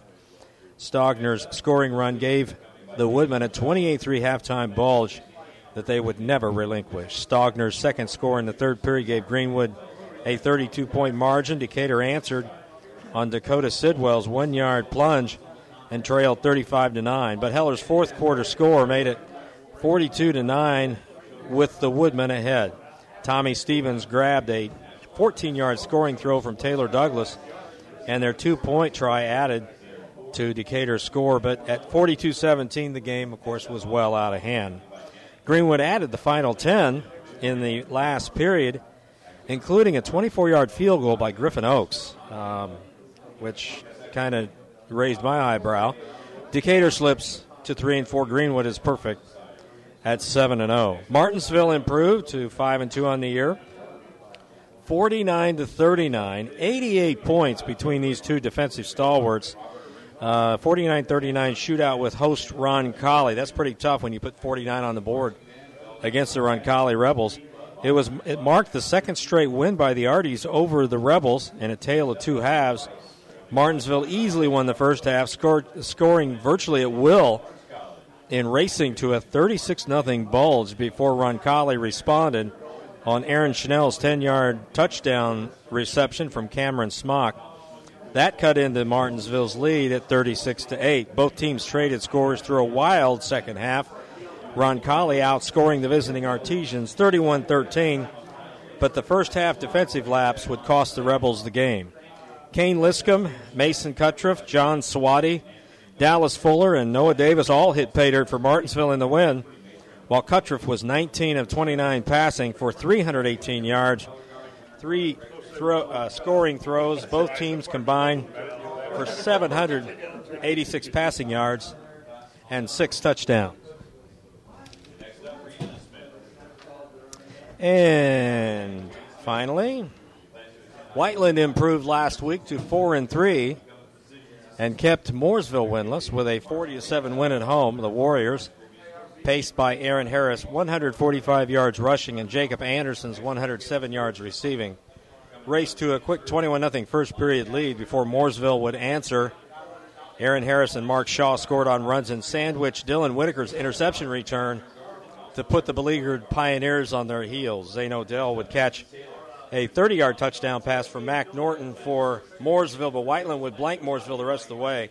Jacob Anderson team with quarterback Adam Gutermuth for a 52-yard scoring pass play, and Aaron Harris scored his second 6 of the half as Whiteland owned a 33-7 halftime margin. Gutermuth would add a 1-yard scoring plunge for Whiteland's final points. You know, I got to tell you, Doug, now, back when I played ball, back during the dark ages, this is really before the invention of the stadium light, we used to play Mishawaka, and the Mishawaka team was always known as the Cavemen. With the way Mooresville plays football, I've always thought the Mooresville team ought to adopt the name the Cavemen. Now, what is their school mascot? I think it's the covered forget wagon. Sometimes. Was it the covered wagon? They're the Pioneers. Yeah. Okay. The Mooresville Pioneers. See, and it's no knock because I'm sure they have a pioneering spirit in Mooresville. There's no doubt. I heard the Chamber of Commerce luncheons or something else, but I'm just thinking the Cavemen because they kind of play like cavemen. Do you notice that? That's just me. They've had a rough year.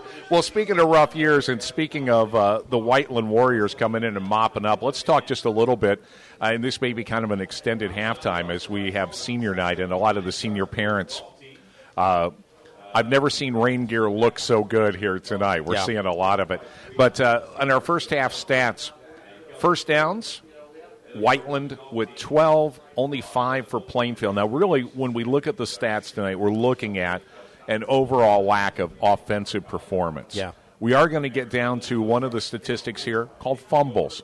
And I think you really pin the tail on it that the fumble here tonight has been the undoing of the Quakers as they have had 3 fumbles and lost all 3 of their fumbles. A couple of very pivotal ones, including one where they had driven all the way down from their own 19-yard line, had driven the length of the field. Yep. They were second and goal from the 1-yard line. They fumble that exchange between the center and the quarterback. The ball literally bounces right to a Warrior, and that was the end of that one. Then when you think, okay, we've got them pinned down, we hold them, they punt from their own end zone, we fumble on the return. Yeah. And once again, these are kids playing high school football, so we have to be careful. You don't want to be overly critical of the players, but these are the kinds of mistakes that I think have really hurt the Red Pride here tonight. They find themselves down 27-7. Yeah. The only team that they really had problems with as far as anemic offensive performance was league-leading Greenwood. And, they lost 31-3, and the only way they averted a shutout was to kick a field goal on the last play of the game. Yeah. So, but the defense, in fact, Brian Scott called that game, and he told me that the defense was on the field all night, and they just simply couldn't get off of it.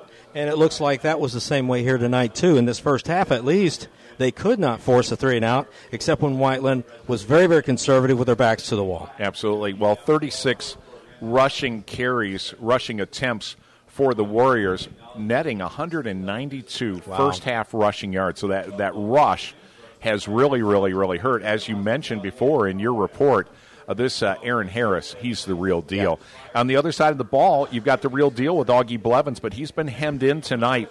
Talked to the coaching staff just a little bit at halftime, and they said that, undoubtedly there was some very good scouting that was done by the Whiteland coaching staff because they really had Augie Blevins' number here tonight. 15 rushing attempts, only 59 yards. Passing yards, pretty much what you'd expect on a wet night. Whiteland with 25 yards, only 20 yards through the air for the Plainfield Warriors or the Plainfield Quakers.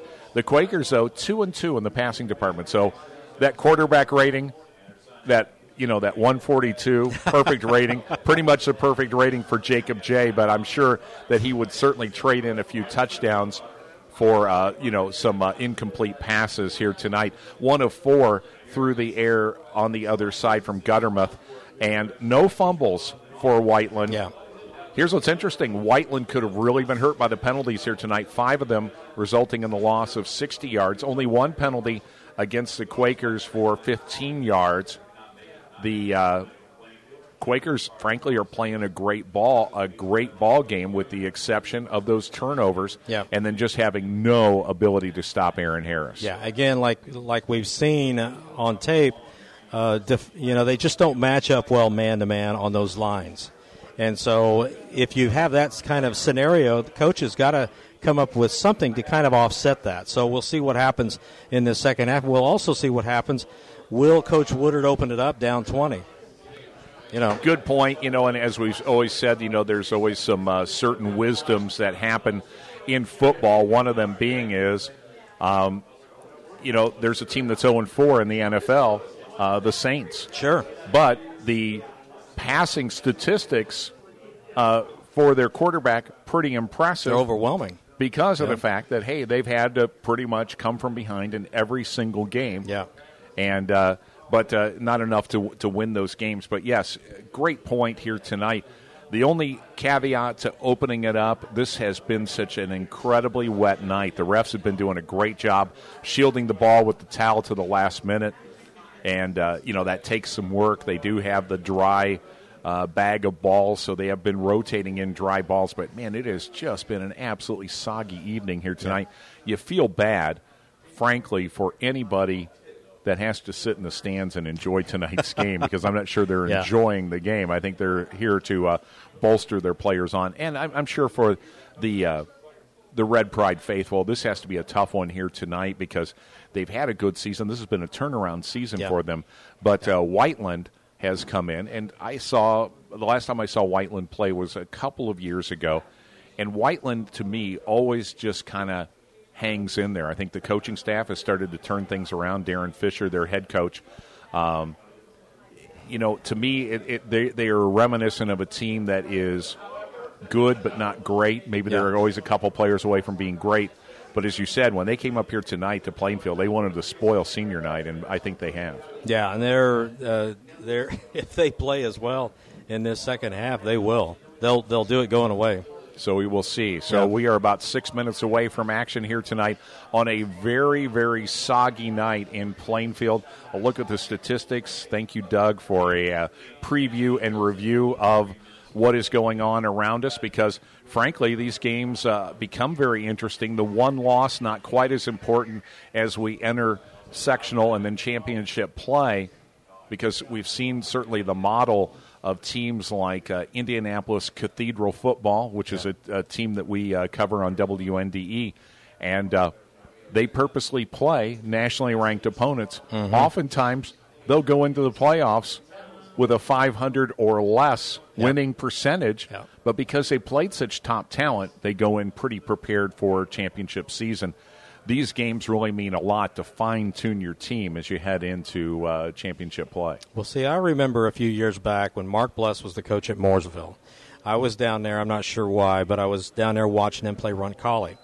And there was somebody in the midst of a 35-7 Roncalli win complaining in the Mooresville sideline, this is how, if you want to advance, is to play the Roncallis and the Cathedrals during the regular season. Yeah. Just like you said. And that's why Cathedral does so well.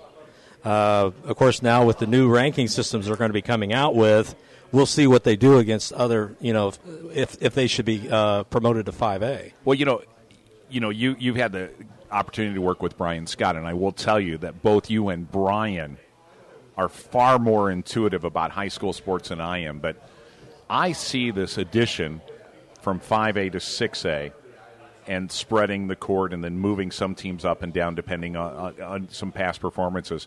But I feel this is a way for them to break the brackets because that 5A bracket almost always was going to be Carmel or Warren Central. Yeah. I mean, 1 year Lawrence Central played when they had Trey Roberson playing for them. But, Hamilton, Southeastern, Fishers, it's almost always one of those schools. And last year we saw a 5A championship where the predictable guy is there versus Penn, who's had some great teams through the years. But, boy, not a good enough team to match up well with Carmel. Last year's 5A championship was somewhat laughable as Carmel absolutely mopped the field with Penn. Yeah. My guess is part of this whole 5A, 6A switch-o-rama is to change the way the brackets are at the end of the year. I mean, what are your thoughts on that? Yeah, I actually agree with you. I think that, and maybe I'm sounding judgmental here, but, when the same schools are that competitive, and I'm thinking that probably tells on the kids that want to come out to play. We have to play Cathedral again. Right. You know, and that has to be demoralizing, especially with what a lot of folks see, and that's debatable again, is whether or not they have an advantage. Do they have an advantage when they can recruit? And they have sort of an advantage in that they can recruit from anywhere. Right. They can actually go statewide. Exactly. Almost, yeah. Whereas a lot of the other parochial schools can only recruit inside their own diocese. So I'm not sure if that's true, because I've heard that once in a while. But, that has to be demoralizing to schools, to programs who want to succeed, who want that state championship, or at least want to compete for it, and or at least want a sectional championship, to have to, play the same superpower as always. But, I don't know. I'm not real sure that Cathedral wouldn't be able to match up very well with, Carmel and the Penns and people like that. It is interesting, too, to make almost all roads to this. Anytime this discussion is broached, yeah, Cathedral High School immediately comes up on your lips. It's almost as if this would be very unfair to Cathedral. It's almost like to say, look, you're going to be the champion, nod, nod, wink, wink, but let's let some other teams give this a chance. Yeah. And I just feel that I think that moving things around is going to help just a little bit, but I also think that it will greatly improve the top-tier championship game. Yeah. Because that has, in my opinion, has been lacking of late, and it has been the usual customers. And, in fact, I foresee a situation where, frankly, Carmel will repeat in 5A. Yeah, I agree with you. I think they will. But I can remember a few years back, though, that you were talking about when Warren Central was in the middle of their 4-year run. Yes. 4 straight championships. And they interviewed a Penn player after Warren did a number on them. And he said, well, usually we do this to people. And now it's, it was being done to us. Right. So it's kind of a new feeling for them. But I remember that game specifically. I watched it. The first half was, and I know it sounds like I'm making this up, it was 50-0 Warren at the half. It wound up 57-7. Even Warren against Hamilton Southeastern, 55-20. Yeah. So, and that's something else too. Since we've got a few minutes, I was going to bring this up. What do you think about a mercy rule? Well, we've seen some times, I've had the good fortune of working with Audio Sports Online for a while. There were more than one opponent that Hamilton Southeastern has played where they should have invoked a mercy rule. You'll love this. When I first started doing play-by-play, I started with Robbie Kendall, and we did Hamilton Heights. And I would say more often than not, we'd see the so-called running clock, which is a variation of the mercy rule. Yeah. But, your point's well taken. In some of these games, you wonder how much, they always say, hey, it's for the experience. And we've certainly seen in college football and college basketball, most of the top-tier teams begin with very easy schedules. Yeah. It's like you play for Florida Atlantic, or you play, they always say, the Sisters of the Poor and all William that kind of and stuff. Mary, Yeah, you always play teams that they're warm-up on your schedule. I don't know, certainly at the college level, hey, everybody knows what time it is, if you will. They know that, hey, if you're if you're Western Kentucky and you're playing Alabama, you know the outcome of the game. Yeah, pretty and much there's so. some experience and a payday for your Sure. school. But here at the high school level, you do have to wonder, hey, if you're a kid and you're playing, you're playing Carmel, and you're down 35 points, you're right. It might be time to invoke part of a mercy rule. But you also know, too, high school football has taken on such great importance. Yeah. Would you not agree that I agree the with last you. 4 or 5 years, it seems like it has really energized and moved past basketball in some sectors here, especially in central Indiana. There's so much, this is a poor example tonight because it's rainy and cold. But think about how many great Friday nights, and you see whole families sitting out there enjoying these games. In a way, the parents have waited all week for a game. Yeah. It's not necessarily their fault that they're up by, let's say, 7 touchdowns, or 5 touchdowns. So, there's two sides to that mercy rule. I just go back to the athlete. It's got to be horrible for the kids.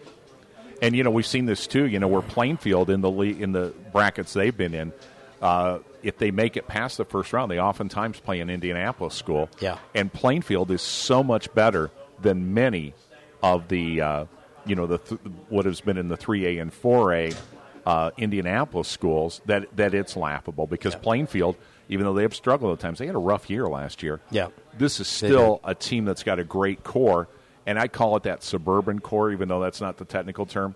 But they have parents out here that care, and they have a development program. Yeah. And these guys play better football than Indianapolis plays. Yeah. So, yeah, you're right. There's so many different sides to this. All right. Brian Scott knows a lot more about this stuff than I do, but I'm always amazed by just how big high school football has become. Well, tonight is the night. We are playing football in Plainfield, Friday Night Lights, and the Friday Night Lights reveal that we've had some persistent rain here in Plainfield tonight. It has not let up. 3 fumbles in the first half have put the Quakers behind 27-7, but the Quakers will get the ball first here in the second half. We'll see what adjustments they've made. Squib kick, and it is brought to the ground. Handling the ball there was Evan Schneider, the sophomore linebacker on the hands team, and it will set up 1st and 10 for the Quakers.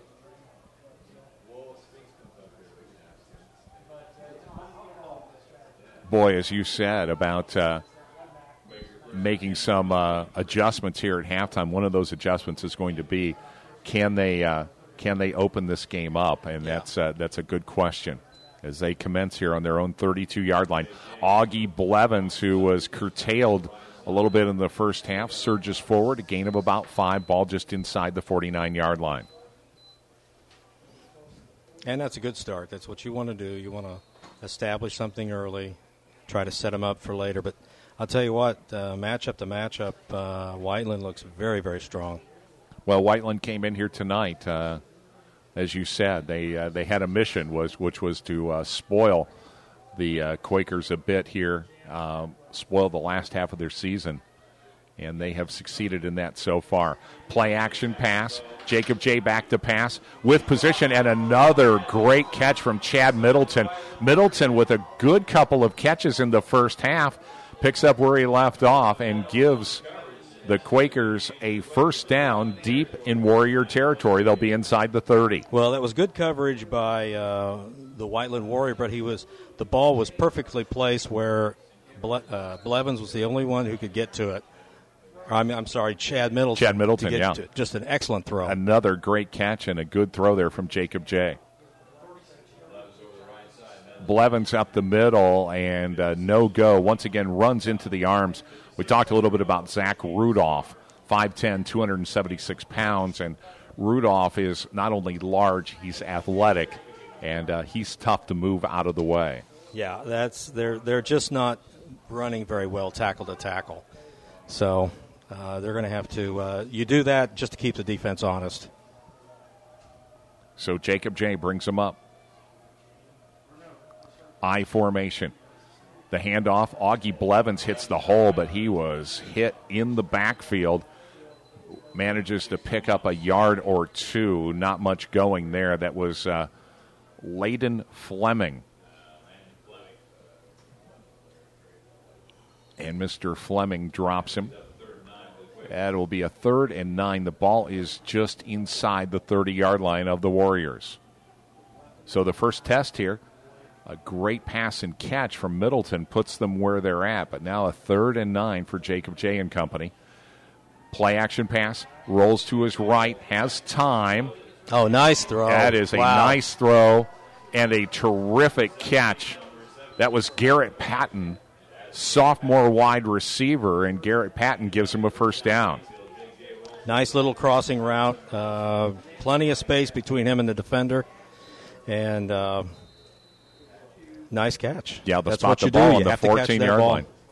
Yeah, that was, like you said, very, very good pass and an excellent catch on a rainy night here in Plainfield. Jacob J. Handoff to Blevins, and Blevins once again runs into those big arms on the other side. A flag comes flying in at the last minute, so let's see what happens here. And they are indicating face mask. So Blevins draws the face mask call, and they will mark this one off. they do have the ability to get a first down without scoring. So let's see where it goes here. Ball's going to be spotted, looks like at the 9-yard line. Is that accurate? Yeah, it's inside the 9. Just inside the 9-yard line. Or it'll be 1st and 5. Handoff to Blevins. Blevins goes nowhere. In fact, runs into the back of his offensive lineman. And that will be no gain on the play.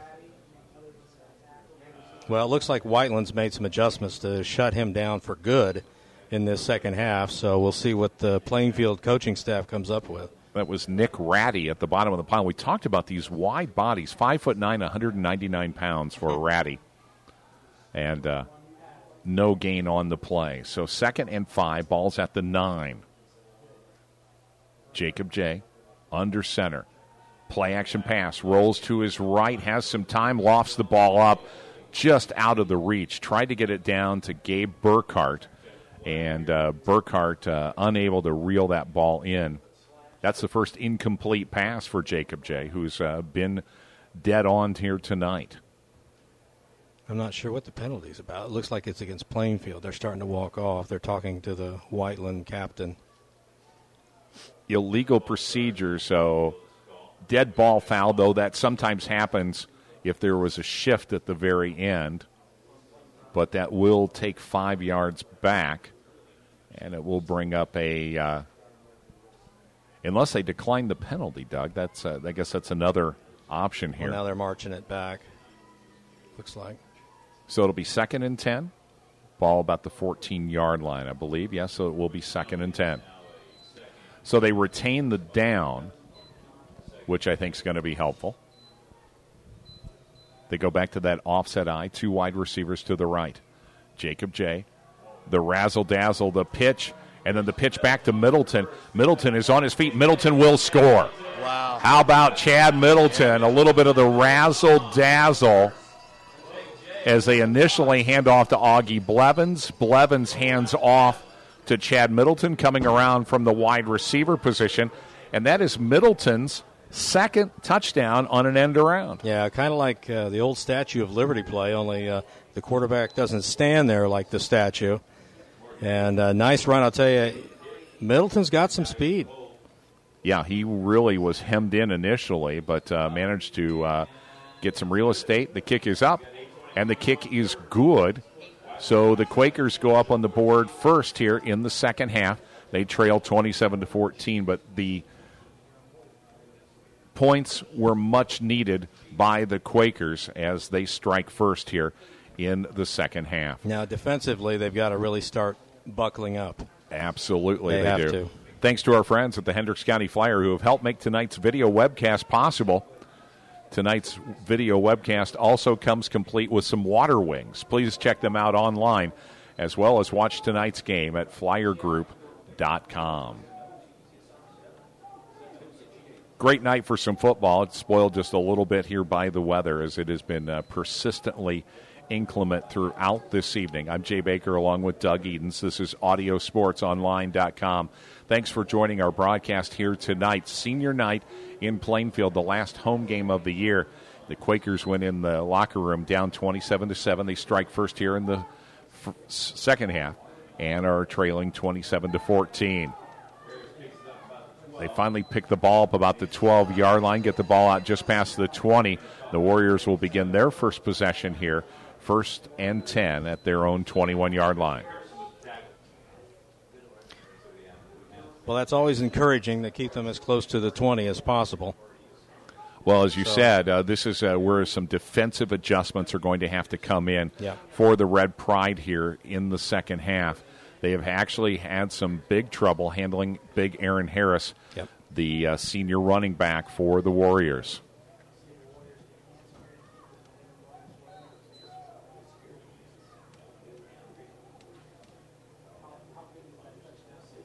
One back in the backfield. The handoff, the end around to Harris. Harris, who began in the slot and is still on his feet. They're having trouble bringing him down. A gain of about 6 or 7, but also on the play a yellow flag. So Harris lined up in the slot, comes around, and then they're going to call illegal shift on the Warriors. So that will bring the ball back. No, that's what happens sometimes when you have a man in motion like that. Somebody will get confused and go in motion themselves. And, like you said, it's kids. These guys aren't collegians. They're not professionals. Yeah. Well, and Guttermuth he has got good sleight of hand. Sure he does. has a career in magic awaiting him, as it is Absolutely. difficult to tell sometimes where they hand it off. And that point of attack, block, and handoff has been a little deceptive here tonight for the Quakers, who really don't have a big answer for it, as the Warriors put up almost 200 yards on the ground in the first half. The handoff around the right end gets hauled to the ground. A good stop on the play. That was Zach Duff. And that was Chris Clark on the stop, the junior defensive back. Well, they played that a little bit better than I thought they would. They didn't give up nearly as much as I thought they would, so maybe they're catching up a little bit. Ball will be spotted just inside the 25-yard line, where it'll be second down and about 7 to go for the Warriors. Guttermuth drops back, gives it to Harris, and runs right into a sea of red jerseys. So, as you said, a good defensive stop for the Quakers.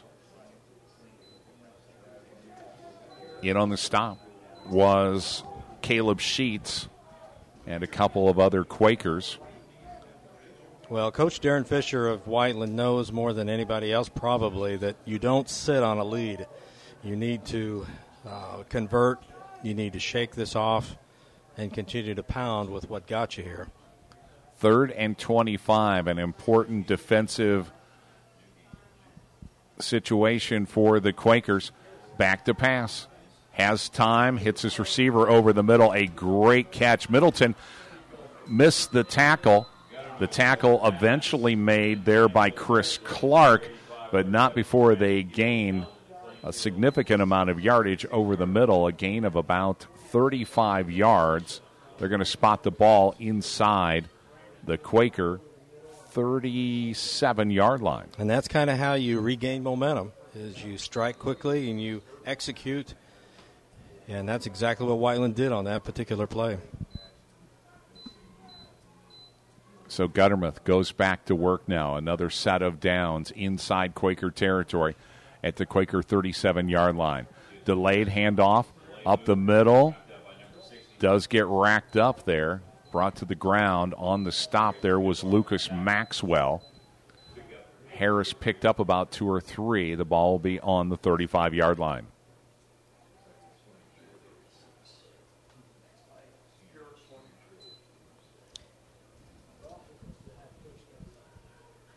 So the Quakers struck first. Warriors are on their first offensive drive, a drive that began at their own 21-yard line. The handoff. Harris surges around the right side, and pickup of about 5 or 6 will bring up a 3rd down. Very, very consistent running there by Aaron Harris. It'll be interesting to see his total stats after this one's over if he continues to go as he is. So Harris sets up now a 3rd down, and about 4 to go. The ball be on the 31-yard line of the Quakers. Guttermuth, offset eye behind him, puts a man in motion. Design keeper runs into a lot of traffic. A big hard hit, and a lot of red jerseys are going to wrap him up. One of the players that was instrumental in making that one a no-go was Caleb Sheets, the junior, came across the line. And Guttermuth, on a possible design keeper or a broken play, either way, they lose a yard or 2. It's going to be 4th and about 5. The ball goes all the way back to the 32-yard line to keep their offensive unit on here. But here's a chance for the Quakers to put an end to this drive right now as Guttermuth goes to work with an empty backfield. Puts a man in motion, He's back to pass. Has time now, gets flushed out of the pocket. He's going to tuck the ball, run, picks up a first down, and then some. And stop on the play there by Hunter Smith. Smith gives him the tackle, but not before Guttermouth brings the ball all the way down to the 21-yard line. That was a tough one. Yeah. That was one that I'm going to guess the Red Pride wish they had back. Yeah. Another 1st and 10 for the Warriors. They just didn't keep anybody to spy on him, which they should have, and I would have thought the first half would have taught them to do that. Maybe not. So Whiteland with another set of downs. Guttermouth goes to work. That familiar I formation with 2 wideouts.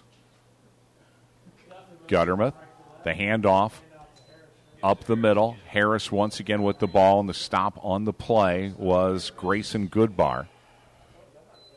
Harris surges forward, a gain of about 4. They're going to spot the ball about the 16-yard line.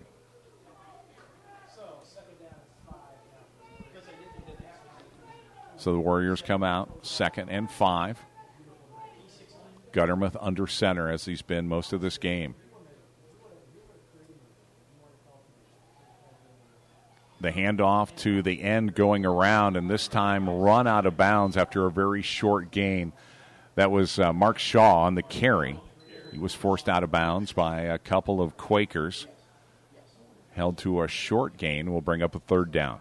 Yeah, Shaw actually brought that play in, I noticed from the sideline. And I wonder if that's what Coach Fisher is doing, is shuttling his plays in with the people who are actually going to be executing them. That would be a good tip, wouldn't it? That might clue you in to watch that player. Whether you can stop it or not, it's another question. If the player comes in off the sideline and yells, "Hand off to me," in front of the defense. So a 3rd and 5, once again, the Quakers have a chance to get this drive stalled out. The handoff with running room. Up the middle, the rumble and the stumble, and the first down from Aaron Harris. A go-to guy on 3rd and sometimes 4th downs for the Warriors. And it will set up a 1st and 10. The ball's going to be about the 13-yard line. Make that the 8-yard line. So that'll be a 1st and goal for the Warriors. Their first drive of the second half began on their own 21-yard line. Now they have driven inside the 10-yard line of the Quakers. 2:31 left to play here in the 3rd period. The pitch to Harris. Harris runs into a sea of red, but does manage to pick up about 4 or 5 yards. The ball will be spotted inside the 5-yard line. Harris gets the ball down close to the end zone. And a couple of Quakers come up limping on that play.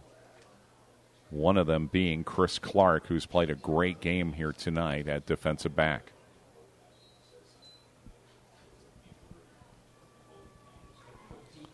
Spot the ball on the 2-yard line, where it'll be 2nd and goal.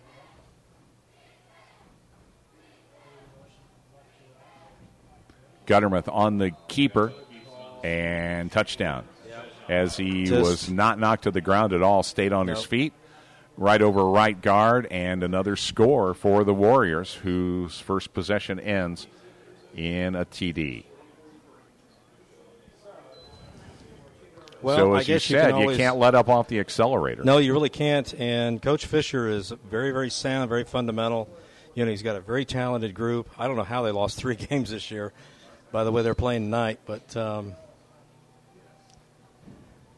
Aaron Zwilling comes in and misses the kick. Somehow there was a loss of translation there as the ball holder, I would say, was punished on that play. A couple of Quakers came up and quickly said, "No, you're not going anywhere." Evan Schneider in on the stop, along with a couple other red jerseys.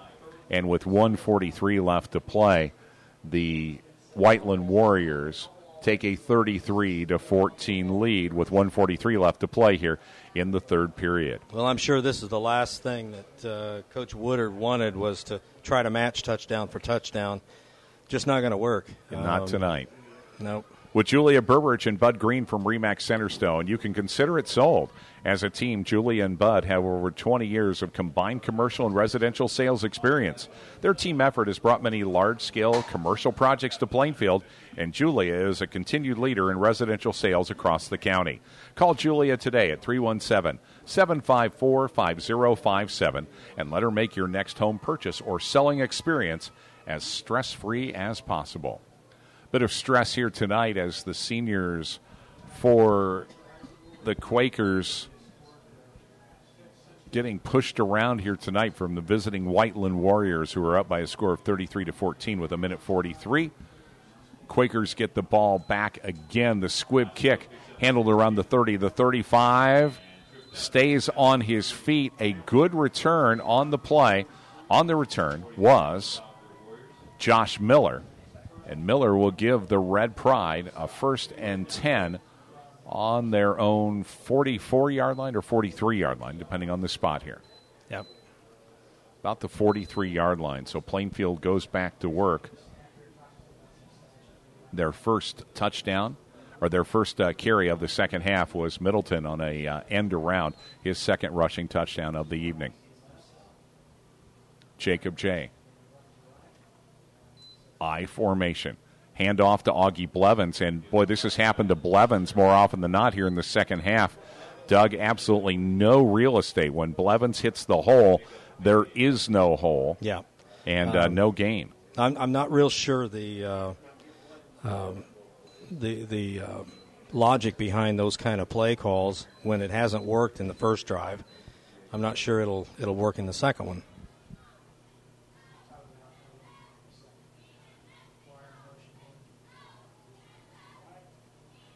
Play action. Rolls to his left. Has some room. He's going to tuck it and run. So Jacob J. is going to pick up a first down on the ground, forced out of bounds at about the 44-yard line. So a good tuck and run, a 14-yard carry, and that'll move the chains for the Quakers. Very, very good pursuit on the part of Whiteland. Almost all of quarterback for Whiteland's runs came off of not really designed. They were mostly going back to pass and then scrambling. So the Warriors did a good job on that one, though. Inside 1 minute to go here at the conclusion here of the third period as the clock ticks down. Jacob J. under center. Back to pass again. As you said, he's opened this one up. A nice long pass to Middleton, but overthrew him. Yeah. That was a bit of a wobble as it left the hands of Jacob J., who was 2 for 2 in the first half. Could not get the ball into Middleton. Middleton with a couple of key catches in the first half to keep some drives alive for the Red Pride. Middleton goes to the sideline, and that will bring up now a second down. Well, Middleton had excellent position. Like you said, the ball was a little bit long on him. And he's always been kind of key. There were a couple of Whiteland Warriors on him, both under and on top, but he still had excellent position. If that pass had been to him, that would have been a catch. Middleton comes back into the game. He'll be lined up wide to the right. I formation once again, back to pass, rolls to his right. Has some time, just past the line of, right at the line of scrimmage. I was getting ready to say just past. That, of course, would have been an illegal play, but I think it was very close. Yeah. And barring, of course, booth review, that'll be a complete pass to Garrett Patton. No booth review on this one. That'll bring up a first down, a nice touch pass to, and as you said, you know, we got to hand it to the athleticism of Jacob J., who has been very good in the passing department. Just has not been able to utilize that much here tonight on a rainy night, but has had some good spot passes. That one resulting in a first down, keeps this drive alive. Hand off to Blevins. Blevins briefly had some room, and the ball drops loose, and it is going everywhere. Let's see who eventually ends up with the ball. I believe, once again, it goes into the hands of a Warrior, and it does. So Augie Blevins with another uncharacteristic fumble, and that is the fourth fumble lost here tonight from the Quakers, and they can ill afford these takeaways because these turnovers are costing this team dearly as they trail 33-14 here in the closing moments of the third period. And I can see Coach Fisher licking his chops, up 19, Now you've stopped them again on a loose ball. And I can see him putting it downfield. Well, we'll see what happens here as the Warriors take over for their second possession of the first half here in the waning moments of the third period. End around, get some running room is Hughes. Make that Zach Duff, who came around from his slot position. And Duff manages to bring it up just past the 35-yard line, the final play of the third period. So at the end of 3 complete, it is the visiting Warriors 33, the Quakers 14.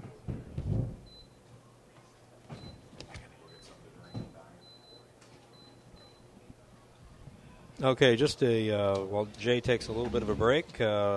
Also from the Mid-State Conference tonight, Franklin is at Greenwood. Greenwood won last year 51-35, and the Woodmen have won the last 4 straight. Decatur Central is at Roncalli. The Hawks are 2-4 against the Rebels. They lost last year 33-21. And Martinsville is at Mooresville. Martinsville they've won the last 3, last year included, 40-16. And I think that if Mooresville continues and they lose tonight, unless they can defeat Jay County next week, or Franklin County next week, they could go 0 for the season, which they haven't done since 1973. Now, they don't have to play the entire county, just the high school, right? Right. It's not like the citizens come out with their pitchforks and all that, or there was that a Frankenstein movie I saw one time. Those citizens of Jay County, I'm telling you what, that's a mean, nasty lot when you get them riled up. Final 12 minutes up on the scoreboard, and our hometown heroes, the Plainfield Red Pride, trail this one 33-14, mostly because Whiteland has been managing to put some big points on the board on the ground here tonight. Handoff. Get some running room around the left-hand side, and a lot of work inside there as Evan Schneider hauls down Mark Shaw, and that will give the Warriors another first down. They'll be at their own 41-yard line. So we talked about that, Doug. Almost 200 yards on the ground in the first half for the Warriors. Yeah, It doesn't look like anything that that the Quakers have come up with in the second half has had any effect yet. Yeah, they've been pretty methodical, and a lot of hard work put in by the linebackers, and some motion right before the snap of the ball. And I believe this will be a 5-yard mark-off against the Warriors for illegal procedure. As you know, you cannot move before the ball is snapped, and they will be punished for this. Yes. They will face some retribution, and they will move that ball back 5 yards. You know, I can remember a Raiders team that used to have this happen to them all the time, but it didn't make any difference. They'd warm up with a few penalties, the Raiders. Exactly. The Raiders. Likes of Ken Stabler and yeah, Marv Hubbard and those people. I miss those guys. Phil Villapiano. Ben Davidson. Oh, man, those guys were just, they were mean. Moves the ball back to the 36-yard line. Another deft handoff this time. Plenty of red jerseys swarming around. Brought the ball carrier down. A nice stop and very little gain on the play. So that will bring up a second down and about 14. The Raiders. The Raiders. Yeah. That was a tough team. That was Cameron Lusk in on that stop.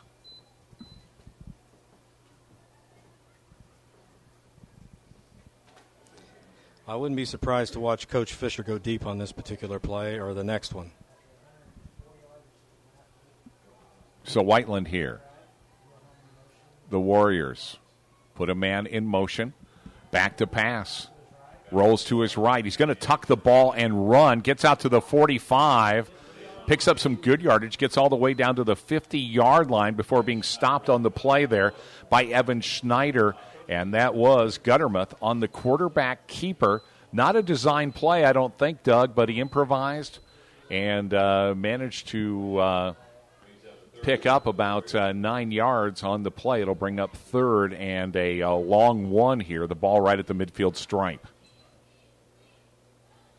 So Guttermuth has been fleet of foot here on a couple of misplays and has done well for the Warriors, who face a third and long one here.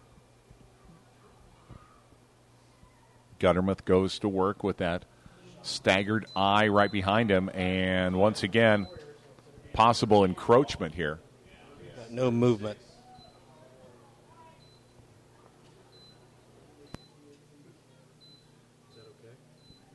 We'll see. Maybe it's just a glitch. Well, if it continues to do that, we'll have to stop it and restart it.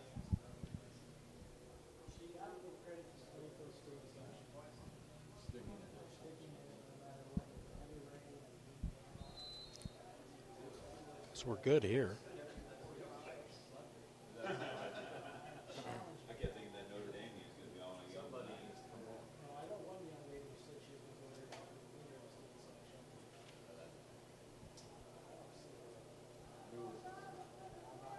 Oh, okay. That must have been just a glitch. Guttermouth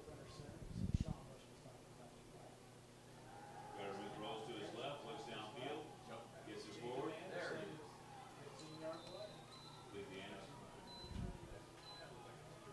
22 on coverage for the Quakers. Another first down for the Warriors. They're going to spot the ball at the Quaker 40-yard line. That was just a nice little pass pattern. Guttermouth rolls softly to his left, finds the open guy in the seam, and hits him, just pitch and catch.